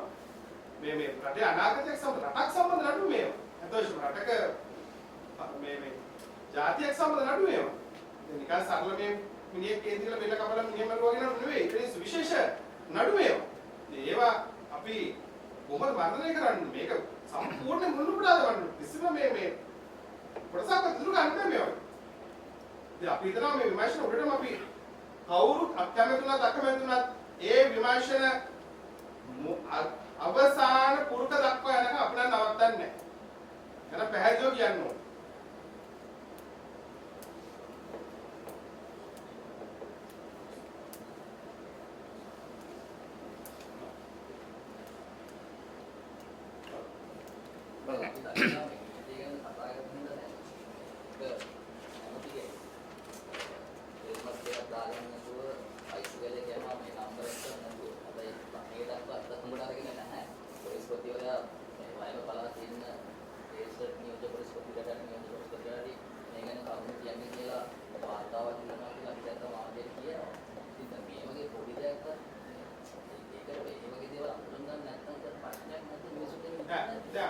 මේ මාධ්‍ය සාකච්ඡාව අරමුණට අත්‍යවශ්‍යම අපේ ඉතිහාසයේ ප්‍රථමතර මම හිතන්නේ මේ නීතිය ආධිපත්‍ය සුරකින්න අපි ගන්න වෙහෙසට සියල්ල එකතු වෙමු කියලා කියන්නේ මේක කරන්නේ අපි. ඉතින් ඒක ඔබතුමා අහන ප්‍රශ්නවලට තේරෙනවා. නමුත් ඒක ඇත්තට මගේ විෂයපතේ කියලා නෑ. මට ඒක උත්තරයක් දෙන්න. නමුත් අපි කියන්නේ මේ ඇත්තටම මේ අද මේ කැඳේ මේ සම්පායගේ වරෙන්තුවයි ක්‍රියාත්මක වෙන්නේ නැති කියන කාරණේ සම්බන්ධ ඇතුළත තියෙන මේ මතවාදයන් සහ කතිකාව එක්කනේ. එතකොට දැන් අපි උතුමාට කිව්වා පෙන්වන්න දෙන්න මාධ්‍ය රට පෙන්වන්න දෙලා තියෙනවා මේ නඩුවේ තියෙන බරපතල භාවය සහ වැදගත්කම. එතකොට ඒ ආදර්ශය සහ දැන් මගේ රිසර්ච් එකෙන් මා කියන විදිහට අධිකරණ නියෝගයන් එය ක්‍රියාත්මක කරන සියල්ල බැදී සිටිනවා. ඒක අපේ උන්ගේ ආධ්‍යාත්මික වගකීමක් ඒක පොලිසියේ. ඔව් දැන් මේ වීවාර්තාව අධිකරණයට කවුරු වාර්තා කරාට පස්සේ මේ විශාල පිටු 12ක වාර්තාවක් අපි දානවා අධිකරණයට. සෙමිසි වාර්තාව නෙවෙයි දෙපැත්තක ගහපු වාර්තාවක්. මේ වාර්තාව අධිකරණගත කරාම ඒකෙන් සියල්ල බැඳී සිටිනවා. දැන් අපිට පේන විදිහට දැන් සමහර ඒවා අපි දානවා මේ টপ ගියර් එකට දාලා යනවා සමහර එකට දානවා සමහරව දෙකට දානවා සමහරව දානවා රිවර්ස් එකට. එහෙම කරන් දෙන්න බෑ මේ විභාෂණවල. වෙන්න දෙන්නේ නැහැ. ඔබතුමාලා බලන් ඉන්න. ඔබතුමාලා දැන් ටික දවසකින් මම නිවෙනවනේ. අපේ සංස්කෘතියෙන් මම නිවෙනවා. හරිද? මොකද මේ විමර්ශනයේ නාකොටික් නඩුවේ මේ විමර්ශනය ඔබතුමාලා බලන්න කොහොමද කරන්නේ ඉස්සරහ. දැන් මේ අපි සමෝම එලි කරගෙන ඉදිරියට යනවා. දැන් මේ ඉතිහාසයේ පළවෙනි වතාව නෙවෙයි මේ වරෙන්තු ක්‍රියාත්මක නොවුණු. මේක විශේෂ කාරණයක් විදිහට ඔබට කියනවා. හැබැයි මේ වරෙන්තු ක්‍රියාත්මක නොවුණු කිසිම අවස්ථාවක මේ වරෙන්තු ක්‍රියාත්මක නොවීම සම්බන්ධයෙන් බරපතල දඬුවම් පැමිණවීමක් හෝ ඒ සම්බන්ධයෙන් බරපතල කරුණු විමසීමක් මීට පෙර ඉතිහාසයේ සිද්ධ වෙන්නේ නැහැ. මේක යම්කිසි ආකාරයක ආශිර්වාදයක් නෙවෙයිද මේ මගහැරීම? අනිවාර්යයෙන්ම ආශිර්වාදයක්. දැන් ඇයි මේකේ වරෙන්තුවේ සමන් ප්‍රශ්නයක් වුණේ? දැන් පොලිසිය ක්‍රියාකලාපේ මම අධිකරණ විවේචනය කරන නිසා දැන් මම කියන්නේ දැන් එහෙම ප්‍රශ්න තියෙනවා ඒක අත්‍යවශ්‍යම හැම අධිකරණයක්ම මම කියන්නේ ඒ වරෙන්තු ක්‍රියාත්මක නොවීම වෙන ප්‍රශ්නවලදී ක්‍රියාවලිය. දැන් එතකොට එහා සමානවම එතනදී නීතිපති දෙපාර්තමේන්තුවේ කාර්යභාරයත් හරියට ඉෂ්ට වෙලා නැහැ. මොකද මෙතන දිහාලුවට ලක් වෙන්නේ නීතිපති දෙපාර්තමේන්තුව. මොකද මේකේ අල්ටිමේට් ඔතොරිටි එක තියෙන නීතිපති දෙපාර්තමේන්තුවට. වරෙන්තු ක්‍රියාත්මක නොවීම උසාවියකින් නිකුත් කරන වරෙන්තුවක් ක්‍රියාත්මක වෙන්නේ නැහැ. උසාවියත් ඊළඟට ප්‍රශ්න කිරීමක් කරනවා ඒක එතනින් අතාරිනවා. නීතිපති දෙපාර්තමේන්තුවත් ඒක අතාරලා දානවා. වරද නීතිපති දෙපාර්තමේන්තුවේ නෙවෙයි. කිසිසේත්ම නීතිපති දෙපාර්තමේන්තුව වරදක් නෙවෙයි. මේ වරෙන්තුවක් ගන්න එක අත්‍යවශ්‍යම අභියෝගාත්මක කාරණා. අපි සාක්ෂියක් මෙහෙवला අපි නිශ්චකාරතුමෙක්ව සෑයීමටපත් කළා. අපි ඔහුගෙන් වරෙන්තුව ලබා ගන්නවා. දැන් වරෙන්තුව ක්‍රියාත්මක කරන්න කාටද දෙන්නේ? ශ්‍රී ලංකා පොලිසියට දෙන්න. ඒක ශ්‍රී ලංකා පොලිසිය ඒ වරෙන්තුව ක්‍රියාත්මක කළ දෙන මහත්මයා. ඒතර මට තියෙන ඊළඟ දවසේ ගිහිල්ලා ඒ ක්‍රියාපටිපන්න අධිකරණ දැනුවත් කරනවා. දැන් අත්‍යවශ්‍යම මට 29 වෙනි නිහඬ වෙන්න තිබ්බා මේක. නැවත වරෙන්තුව දිනයක් අරගෙන මට එන්න තිබ්බා. ඒක තමයි සාමාන්‍ය වෙන්නේ. සාමාන්‍ය ක්‍රියාවලිය වෙන්නේ ඒකයි. වරෙන්තු නැව දීර්ඝ කරනවා. ඒක තමයි කියන්නේ. සාමාන්‍යකරණය කරන්නේ එහෙමයි. ප්‍රශ්න කරන්නේ ඒක දැන් මම හිතුවේ මේ නඩුවේ ක්‍රියාව නවත්තන්න ඕනේ. අපි සමාජ දෙන්න පණිවිඩය. වරෙන්තුව ක්‍රියාත්මක කරන්නේ නැත්නම් ඒක බාර වෙන්න ඉහළ නිලධාරි කරනවා නැති කරන්නේ. කනවල අහන්න. මොකද ඒක තමයි පොලිසියක් කියන්නේ මේ පොලිස් ආචාර්යපන්තේ 56 වෙනි වගන්තියේ කියනවා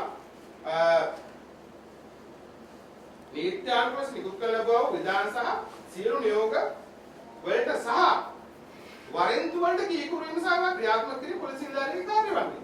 ඒක නොවනකොට එකක් තමයි ඔහුට දඬුවමක් මේ නිලධාරියට දඬුවම් ගන්න පුළුවන් අධිකරණයකට මාස 3ක වටුප දඩයක් වශයෙන් හෝ මාස 3 සිර දඬුවම් හෝ දෙකම. මොකද කවවරත් පියසුරුකම. දැන් එක්වල්ලන්නේ නැද්ද බයටනේ. එහෙමනම් පියසුරුකමට පියවර ගන්නවා. දැන් මේ විමර්ශනයේදී එහෙම කරලා දෙනවා නේද? මම අනිවාර්යයෙන්ම පොලිස් ආඥාපත්‍ර කොන්දරේ පියවර ගන්න. අපි කියන්නේ අධිකරණයට. මේක මට පේන්නේ හුදකලා ඉස්මතු වීමක්. මෙතන වෙන්නේ මේක අපි මම ඔබතුමාගෙන් අහන්නේ. ඔව්. දැන් මේක දෙපාර්තමේන්තුවක් විදියට දැන් මේ නීතිපති දෙපාර්තමේන්තුවනේ මෙතනදී සමස්තයක් විදියට හැල්ලුවට ලක් වෙන්නේ. මේ වරෙන්තු නිකුත් කරන් පස්සේ මේ වරෙන්තු ක්‍රියාත්මක නොවීම නීතිය ක්‍රියාත්මක නොවීම. නීතිය ක්‍රියාත්මක කරන්න බෑ. නීතිය ක්‍රියාත්මක කිරීමේ බලාධිකාරය සම්පූර්ණයෙන් තියෙන නීතිපති දෙපාර්තමේන්තුවේ. අධිකරණය. නමුත් අධිකරණය දැන් මේ හැල්ලුනේ. ඔව්. අධිකරණය හැල්ලුණා. අධිකරණයට හැල්ලුන එක වළක්වන්න තමයි මම ඉල්ලීමක් කරලා පොලිස්පතිවරයාගෙන් අහන්න. ඇයි මම ක්‍රියාත්මක කරන්නේ නැත්තේ? මම අහන්නේ දෙපාර්තමේන්තුවක් විදිහට මොනවා හරි ක්‍රියාමාර්ගයක් ඉදිරියේදී ගන්න බලාපොරොත්තු. මොකද ඔබතුමා විතරක් මෙතනදී මේ නැගිටලා ඇවිල්ලා හරි තවත් එක්කෙනෙක් නැගිටලා ඇවිල්ලා හරි දෙන්නෙක් නැගිටලා ඇවිල්ලා හරි මේක කරන්න බෑ. අපේ රටේ තියෙන සංස්කෘතියත් එක්ක මේ හැදිලා තියෙන ක්‍රමෙත් එක්ක මම අහන්නේ දෙපාර්තමේන්තුවක් විදිහට මොනවා හරි ක්‍රියාමාර්ගයක් ඉදිරියේදී ගන්න බලාපොරොත්තු වෙනවද? නීතිපතිතුමා මොනවා හරි උපදේශක් දීලා තියෙනවද මේ සම්බන්ධයෙන්? ඇත්ත වශයෙන්ම පොලිසියත් එක්ක මේකට හොඳම විශ්වාසය තමයි පොලිසියට යම් ගැටලුකාරී තත්ත්වයක් තියෙනවා නම් නීතිපතිතුමා ඕන්ලාක සංවේදී එතුමාත් එක්ක සාකච්ඡා කරලා ඒ ගැටලු කුමක්ද නිරාකරණය අපි සාකච්ඡා කරලා සමාජ ත්‍රිවිධ හමුදාය සහාය අරන් ගන්න මොකක්ද ක්‍රමවේදයක් හදා ගන්න ඕනේ. ඒකට මම ප්‍රශ්න දුෂ්කරතාවයක් පේන්නේ නැහැ. වෙලා තියෙන්නේ ඒක යම් කිසි අපි ආයතනික වශයෙන් හදා ගන්න ක්‍රියාවලිය.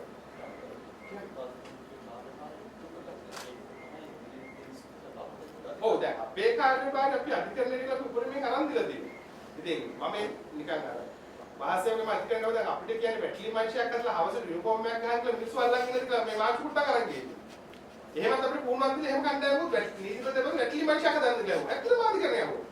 පාසාවලා තියෙනවා. ඉතින් දැන් මොකද අපි ඉල්ලීම් කරනවා. ඉල්ලීම් අධිකරණයෙන් දෙනවා. ඒක ක්‍රියාත්මක වෙන්නේ නැත්නම් ඔබතුමා කියන්නේ මොකක්ද අපි කරන්නේ? මොකද්ද දෙන්න ඕනේ එන්නත? මට කියන්න ඔබතුමා. දෙන්න ඕනේ එන්නද ඔබතුමාලා තමයි එන්නද? අපි එක කරන්න. ඔව් දැන් අධිකරණයට දක්වනවා කියනකොට කොටසක් වෙනවනේ. දැන් අත්ත වශයෙන්ම දැන් අපි මෙතන අපි අධිකරණයට ගියේ නැහැ කියලා මම පොලිසිය මාධ්‍යයක් ස්වාමීන් වහන්සේගෙන් බැලුණා. නැවත වරෙන් දීර්ඝ කිරීම දිනයක් ලබා දෙන්න කියලා උගුන් එතුමාලා දිනයක් ගන්නවා. ඉතින් සියල්ල නිහඬයි. දැන් මේ ලොකු ආందోලනයක් ඇති වුණේ මේ ඔබතුමාලා මම පොලිසිය පතුරු ගහුවේ නෑ. මම මේ ක්‍රියාවලිය පතුරු ගහුවා. මම පොලිස්පතිතුමාත් එහෙම කාවත් පතුරු ගහුවේ නෑ. නමුත් මේක කවුරු කතා කරන්නේ වෙලාවක් තියෙනවා අපි ඒ නිහඬ වෙන්නේ. මේක නවත්තන්න ඕනේ නම් මේක යම්කිසි තැනකින් මේක නවත්තන්න බෑ. දැන් මේක කරන එක අපිට අවදානමක් නැද්ද? අපිට දැන් ඒ කරන එකෙන් අපි අවදානමක් ලක් වෙන්නේ නැද්ද? නමුත් මේක කවුරු කරන්න ඕනේ? අපි ඔය STF එක අනාවරණය කරන්න ඕනේ නැද්ද? එහෙම ඉන්නවද දූෂණ නිලධාරී? අයියෝ මේ නිහඬ වෙන්න අවශ්‍යද? මේක කවුරු කොහෙන්ද පටන් ගන්නද? ඒක මම දැන් ඒකෙදිත් මම හැම වෙලේම කිව්වා එතනත් කොහොමද මාධ්‍ය සංදර්ශනයක් කරනවා කියලා මේ අපේ මගේ සහෝදරිය ගැන මේ නිවේදන දීලා මම සමාජ දැනුවත් වෙන්නේ නැත්නම් මේ නඩු නරල ඉවරයි මෙලහක. දැන් මේවා සමාජගත කරනවා මේ වගේ අධිකරණ වල මොනවාද මනස අගතිගාමී දායක පත්‍රපත් කරන පිටසාරෙ ඉන්නේ වරින්තුවක් ගන්න කියලා ඉස්සලා කියලා අපි ඉස්සරහට වරින්තු ඉල්ලනවා. ඉතින් මොකද ඒක? අපි හොඳ දෙයක් ඇයි අපි සමාජගත කරන්න ඕනේ නැද්ද? ඉතින් මං හිතනවා අපි අර අඳුරට සාප කරන්නේ නැතුව අපි පහනක් දැල්වලා තියෙනවා. ඉතින් මේ පහන තවත් පහන් 100,000 ගණන් දැල්වේවයි කියලා මගේ ප්‍රාර්ථනාව අපිට කරන්න පුළුවන් මේක. ඒක අපි කරනවා. ඒක කරන්නේ නැත්නම් ඒ කරන්නේ නැතිව අපි ගෙනල්ලා අධිකරණයට නිරුවත් කරන්න පියවෙන්නේ. හැබැයි අපි මේ ක්‍රමයට ආදරය කරන මේ ක්‍රමයට සහාය දෙන ඕනම කෙනෙක් එක්ක අපි දෑතින් අල්ලගෙන සහෝදරත්වයේ ගමනට අපි සූදානම්. කුරුණෑගල පුරාවිද්‍යාත්මක ස්ථානයක් කඩපිට ගැනීම සම්බන්ධයෙන් නගරාධිපතිවරයාට එරෙහිව නීතිය ක්‍රියාත්මක වෙන්නේ නැහැ. හරියට ඒක දකින්න ලැබෙන්නේ නැහැ. අපි දකිනවා අගමැතිතුමා විවිධ කමිටු කැඳවනවා මේ සම්බන්ධ විමර්ශනය කරන්න කියලා. හැබැයි මේ දක්වා සාධනීය පිළිතුරක් ලැබිලා නැහැ. ඒ ගැන ඔබතුමාගේ මතය මොකක්ද? මම මේ විදිහට දෙපාර සමස්තය නියෝජනය කරන්නේ මම නඩු කීපයක් කරන නිලධාරියෙක් පමණයි. මේ ඒ ගැන නම් මට නෑ දැන් මෙතන අපි නඩු මොකද ඒ සම්බන්ධයෙන් දැනගන්න ඊයේ ඔබතුමාලා මේ සම්බන්ධයෙන් කරුණු දැක්වුවා. නමුත් ඒක මාත්‍රිකාව ගැන මොකද්ද මේ කියලා. එතන ඉන්න වාර්තාකරුවන්ට උතුරට දීලා තිබුණේ නැහැ. මොකක්ද එතන වෙලා තිබුණේ? ගරු නීතිපතිතුමා ජ්‍යෙෂ්ඨ රාජ්‍ය අධිනීතිඥ මාධව තෙන්නකෝන් මහත්මයා මෙම නඩුව මෙහෙවීම සඳහා විශේෂයෙන් පත් කළා තියෙනවා. වර්තමානයේ මෙම නඩුව කුරුණෑගල මහේස්ත්‍රාත් අධිකරණයේ ඉදිරි විභාග වෙමින් පවතින හේයින් මේ පිළිබඳව කරුණු ඉදිරිපත් කිරීම සුදුසු නොවන බවයි මාගේ මතය. මම මේ පිළිබඳව වැඩිදුර කතා කිරීමට කැමති නෑ. අධිකරණයේ ඉදිරියේ නඩුව පවතින බැවින්.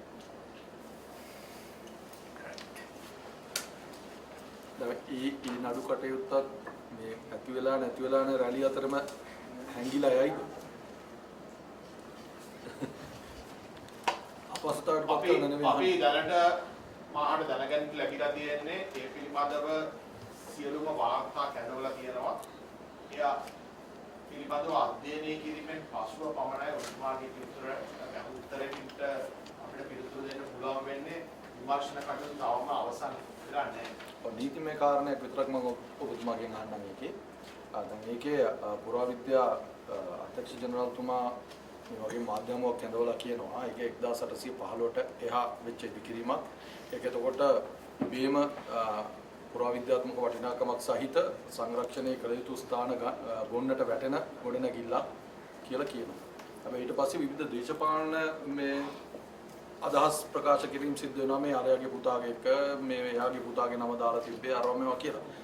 නීතිපති දෙපාර්තමේන්තුව මේක නීතිමය පැත්තෙන් කොහොමද විශ්ලේෂණය කරන්නේ මේ කාරණේ? මම මුලින් සඳහන් කළ පරිදි වාර්තා ලැබීමෙන් පසුව අධ්‍යයනය කරලා ඒ අනුව පුරාවිද්‍යා ආඥා පනතත් නාගරික සංවර්ධන අධිකාරී පනතේ විධිවිධාන පිළිබඳව ඒ ඉදිරිපත් කරලා තියෙන කරුණු සමග අධ්‍යයනය කිරීමෙන් පසුව පමණයි ඔබතුමාගේ ප්‍රශ්න පිළිතුරු දෙන්න. නාගරික සංවර්ධන ආඥා පනතයි පුරාවිද්‍යා ආඥා පනතයි දෙක ගත්තොත් වැඩියෙන් බල සම්පන්න මොන ආඥා පනතද? ඒක ඒ ප්‍රශ්න පිළිබඳව මට මේ අවස්ථාවේ පිළිතුරක් දෙන්න අමාරුයි. හේතුව නාගරික සංවර්ධන ආඥා පනත ඉදිරිපත් කරලා තියෙන්නේ යම් යම් නගරවල සංවර්ධන කටයුතු සඳහා. නමුත් ඔබතුමා අහපු ප්‍රශ්නය ඉතා මුළුල් පරාසයක් සහිත ප්‍රශ්නයක් බැවින් මට ඒක මේ අවස්ථාවේ උත්තර දීමට අපහසුයි.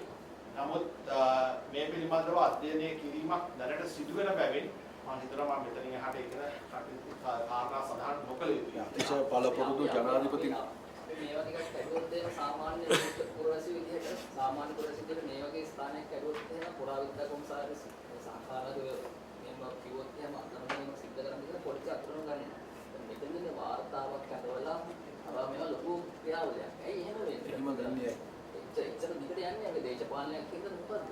අපි කළොත් මම මුලින් සඳහන් කළා පරිදි ගරු නීතිපතිතුමා මෙම විශේෂ නඩුකඩුත්තක්සේ සලකලා ජ්‍යෙෂ්ඨ රාජ්‍ය අධිනීතිඥවරයෙක් ඉතාමත් පළපොරුදු රාජ්‍ය ජ්‍යෙෂ්ඨ අධිනීතිඥ මාධව තෙන්නකෝන් මහත්මයා පත් කරලා තියෙනවා. මට දැනගන්න ලැබුණු විදිහට අද දිනේ ඇතුළත මීට අදාළ වාර්තා නීතිපති දෙපාර්තමේන්තුවට ලබා දීමට නියෝග කළා තියෙනවා අධිකරණයට. ඒ අධ්‍යයන කිරීමකින් තොරව ඔබ අසපු ප්‍රශ්නයට විසඳුමක් සුදුසු නැහැ නෑ කියලා. මම හිතන්නේ නෑ දවසේ මේ ඒ මම කුරුණෑගල කාරණය ගැන මේ අද දිනේ තමයි අපි 31 වෙනිදාට පෙර වාර්තා කරන්න කියලා මේකට වාර්තා කරලා තියෙනවා. ඒ වාර්තා අපි අධ්‍යයනය කරමින් සිටිනවා. තව තමයි සතිය වෙනතුරු බුදුමාට දැනගන්න පුළුවන් වෙයි එහි ප්‍රගතිය. විශේෂම කියන්නේ මේකත් මේ අපේ රටේ මේ නීතිපතිවරයාගේ පළතරයටදී තියෙනවා නීතිපතිවරයාට පොලිසියෙන් එන උපදෙස් ඉල්ලලා කරනවා අපිට වෙනවා. ඒක මොකක්ද මාධ්‍ය වාර්තාව. මාධ්‍ය වාර්තාව දැන් මම දැක්ක සමහර පත්‍රයක ලිපියක් යම් කිසි අපරාධයක් කළා තමයි විමර්ශනය කරන්න මට පුළුවන් ඒකට ගුණයක් විවෘත කළා විමර්ශනයක් ආරම්භ කරන්න. මේකත් නීතිපතිතුමා ස්වයංව එතුමා මේ සිද්ධිය බරපතලභාවය දැකලා කවුරුත් එතුමාගෙන් උපදෙස් ඉල්ලුවේ නැහැ. එතුමාම ක්‍රියාත්මක වෙලා මේ විමර්ශනයක් කළා තියෙනවා. ඒක බුදුමාට තව විශේෂ කාරණයක් කියන්න මේ මේකම බන්ධාගාර ආශ්‍රිතව ඒ වරෙන්තු කර්ම සම්බන්ධ අපිට මේ අනාවරණය සමග බුදුමාට හිතයිනට ආරංචි වෙයි අලුත් තොරතුරක්. ඒ තමයි අපි අපේක්ෂා කරනවා මේ බුදුමා කියන්නේ බුදුමා ප්‍රශ්න දීපකට මේ වරෙන්තු වල ක්‍රියාකාරීත්වය ගැන. අපේ නීතිය තියෙනවා වරෙන්තුවකට සංගවිලා හෝ පැනගොස් සිටිනවා නම් ඔවුන්ගේ දේපල වාරයට ගැනීමේ ක්‍රියාවලිය. දේපල තහනමට ගන්න පුළුවන් අධිකරණය. මේ පුද්ගල සමග අපේ නීතිය ක්‍රියාත්මක කරනවා. බුදුමා හිතයිනට අපිට ඊයේ දිනේ පුරාට අධිකරණ කරුණු ආදාන කියලා දිනවා. ඒ ප්‍රතිඵලය ලැබෙනවා. ඔබතුමා අතු කරා වැදගත් කාරණයක් නීතිපතිතුමාගේ මේ උවමනාව උඩම තමයි ස්වයංක්‍රියත්ව මත තමයි ඒ ගුණ විවෘත කරලා කරේ කියලා. ඒතකොට මේ ගාල්ල බන්ධනාගාරයේදී ගාල්ල බන්ධනාගාරයේ ජ්‍යෙෂ්ඨ නිලධාරියෙකුට තර්ජනයක් සිද්ධ වෙනවා. එතකොට ඒක බරපතල කාරණයක් රාජ්‍ය නිලධාරියෙකුට සිද්ධ වෙනවා. එතකොට නීතිපතිතුමා ඇයි මේ වගේ ක්‍රියාමාර්ග මොකද ඒකෙන් මේ එතනින් එහාට තාම මේ කාරණේ ගිහිල්ලා නැහැ. නෑ කියලා තියෙනවා. මොකද නීතිපතිතුමා ඔය කියන ආකාරයෙන් දිහත් වීමක් අතර මේක අපි දැක්කේ නැහැ. ඒකයි මම ප්‍රශ්න කරන්නේ. නෑ ඒ සම්බන්ධයෙන් දැන්ට විශේෂ විමර්ශනයක් කරනවා. අපි ඒ පුදුක කියන්නේ අපි දැන්ට සම්බන්ධීකරණය කරමින් සිටිනවා අතවශ්‍ය මකරන් පරීක්ෂණ දෙපාර්තමේන්තුව අපිට නිරතුරුව ගැන සාකච්ඡා කරමින් සිටිනවා. අපි උපදෙස් දීලා තියෙනවා අන්න පියවර ගැන. ඔබතුමාට සතියක් විතර යනකොට බලා ගන්න පුළුවන් ඒ ගැන අර අදින අධිකරණ පියවර ගැන. මම ආයෙත් පොඩ්ඩක් අර භූනික ප්‍රශ්නය අහනවා. සමා වෙන්න ඕනේ.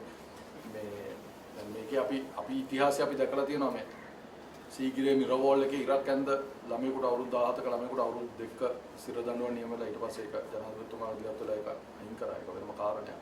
ඊට පස්සේ පිටුරංගල ගිහිල්ලා ගත්ත ඡායාරූප සම්බන්ධයෙන් ඒ කියන්නේ ඔය ඔක්කොම ක්‍රියාත්මක වුණේ පුරාවිද්‍යා පනතේ තියෙන ශක්තිමත්භාවය අනුව. ඒක තමයි ලංකාවේ තියෙන one of the strongest පනතක් තමයි ඒක කියන්නේ. අප නැහැ. එතකොට එහෙම ශක්තිමත් පනතක් තියෙන පනතක් එක්ක වැඩ කරන ආයතනයක් සහ ඒකට අවශ්‍ය පසුබිම සැකසීලා තියෙද්දි මේක කොහොමද මේ කමිටුපත් කරලා වාර්තා ගෙනල්ලා මේක මෙහෙම මේ පැද්දි දියවෙවි හැල්වෙවි යන්නේ. ඒකේ උසස්ම නිලධාරියෙක් කියනවා මෙතන වැරද්දක් වෙලා වෙලා තියෙනවා කියලා. ඒ සම්බන්ධයෙන් සියලු බලතල තියෙන නිලධාරියා.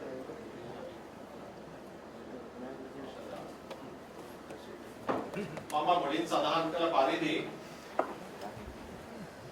ගුණකමා රජතුමාගේ මණ්ඩපයයි සඳහන් කුරුණෑගල එම ස්ථානය පිළිබඳව දැනට පවතින නඩු කටයුත්තේ වාර්තා 2020 ජූලි 31 වන දින තමයි මාර්ගයෙන් කියලා තියෙන්නේ. ඒ අධ්‍යයනය කිරීමකින් තොරව අපි පිළිතුරු දීම වගකීම් සහිත දෙපාර්තමේන්තුවක් හැටියට නොකළ යුතු බවයි මගේ මතය. අවසාන වශයෙන් මම කවුරුත් සඳහන් කරන්න ඕන සිවිල් අපරාධ නඩු විධාන සංග්‍රහයේ 393 දෙක වගන්තිය දීපක පීරිස් මහත්මයා සඳහන් කරනකොට ඒ සඳහන් වන්නේ නීතිපතිතුමාගේ බලතල රාජ්‍ය දෙපාර්තමේන්තුවට රාජ්‍ය නිලධාරීන්ට පොලිස් නිලධාරීන්ට සහ සංස්ථා නිලධාරීන්ට ඔවුන්ගේ ඉල්ලීම පිට හෝ නීතිපතිවරයාගේ වොමනාවෙන්ම හෝ නීතිපතිවරයා විසින්ම උපදෙස් දිය හැකියි. ඒ අනුව කිසියම් පාර්ශවයක් කියනවා නම් නීතිපති දෙපාර්තමේන්තුවේ නිලධාරීන් තමන්ගේ බල සීමාවෙන් පිටත කටයුතු කළා කියනවා කියලා නීතිපති දෙපාර්තමේන්තුව වෙනුවෙන් මම තරේ ප්‍රතික්ෂේප කරනවා. හේතුව අපරාධ නඩු විධාන සංග්‍රහය යටතේ යුක්තිය පසුබැලීම සඳහා නීතිපතිවරයාට තියෙන ස්වේශීෂී කාර්යභාරය මත ඕනෑම රාජ්‍ය නිලධාරියෙකු පොලිස් නිලධාරියෙකුට උපදෙස් ලබා දීමට නීතිපතිවරයාට බලතල තියෙනවා. මේ වදන්තියේ තියෙන බලතල නොමැතිනම් ශ්‍රී ලංකාවේ යුක්තිය පසුබැලීමේ ක්‍රියාවලිය මග ඇනහිටීමට තිබෙන අවකාශ අපමණයි.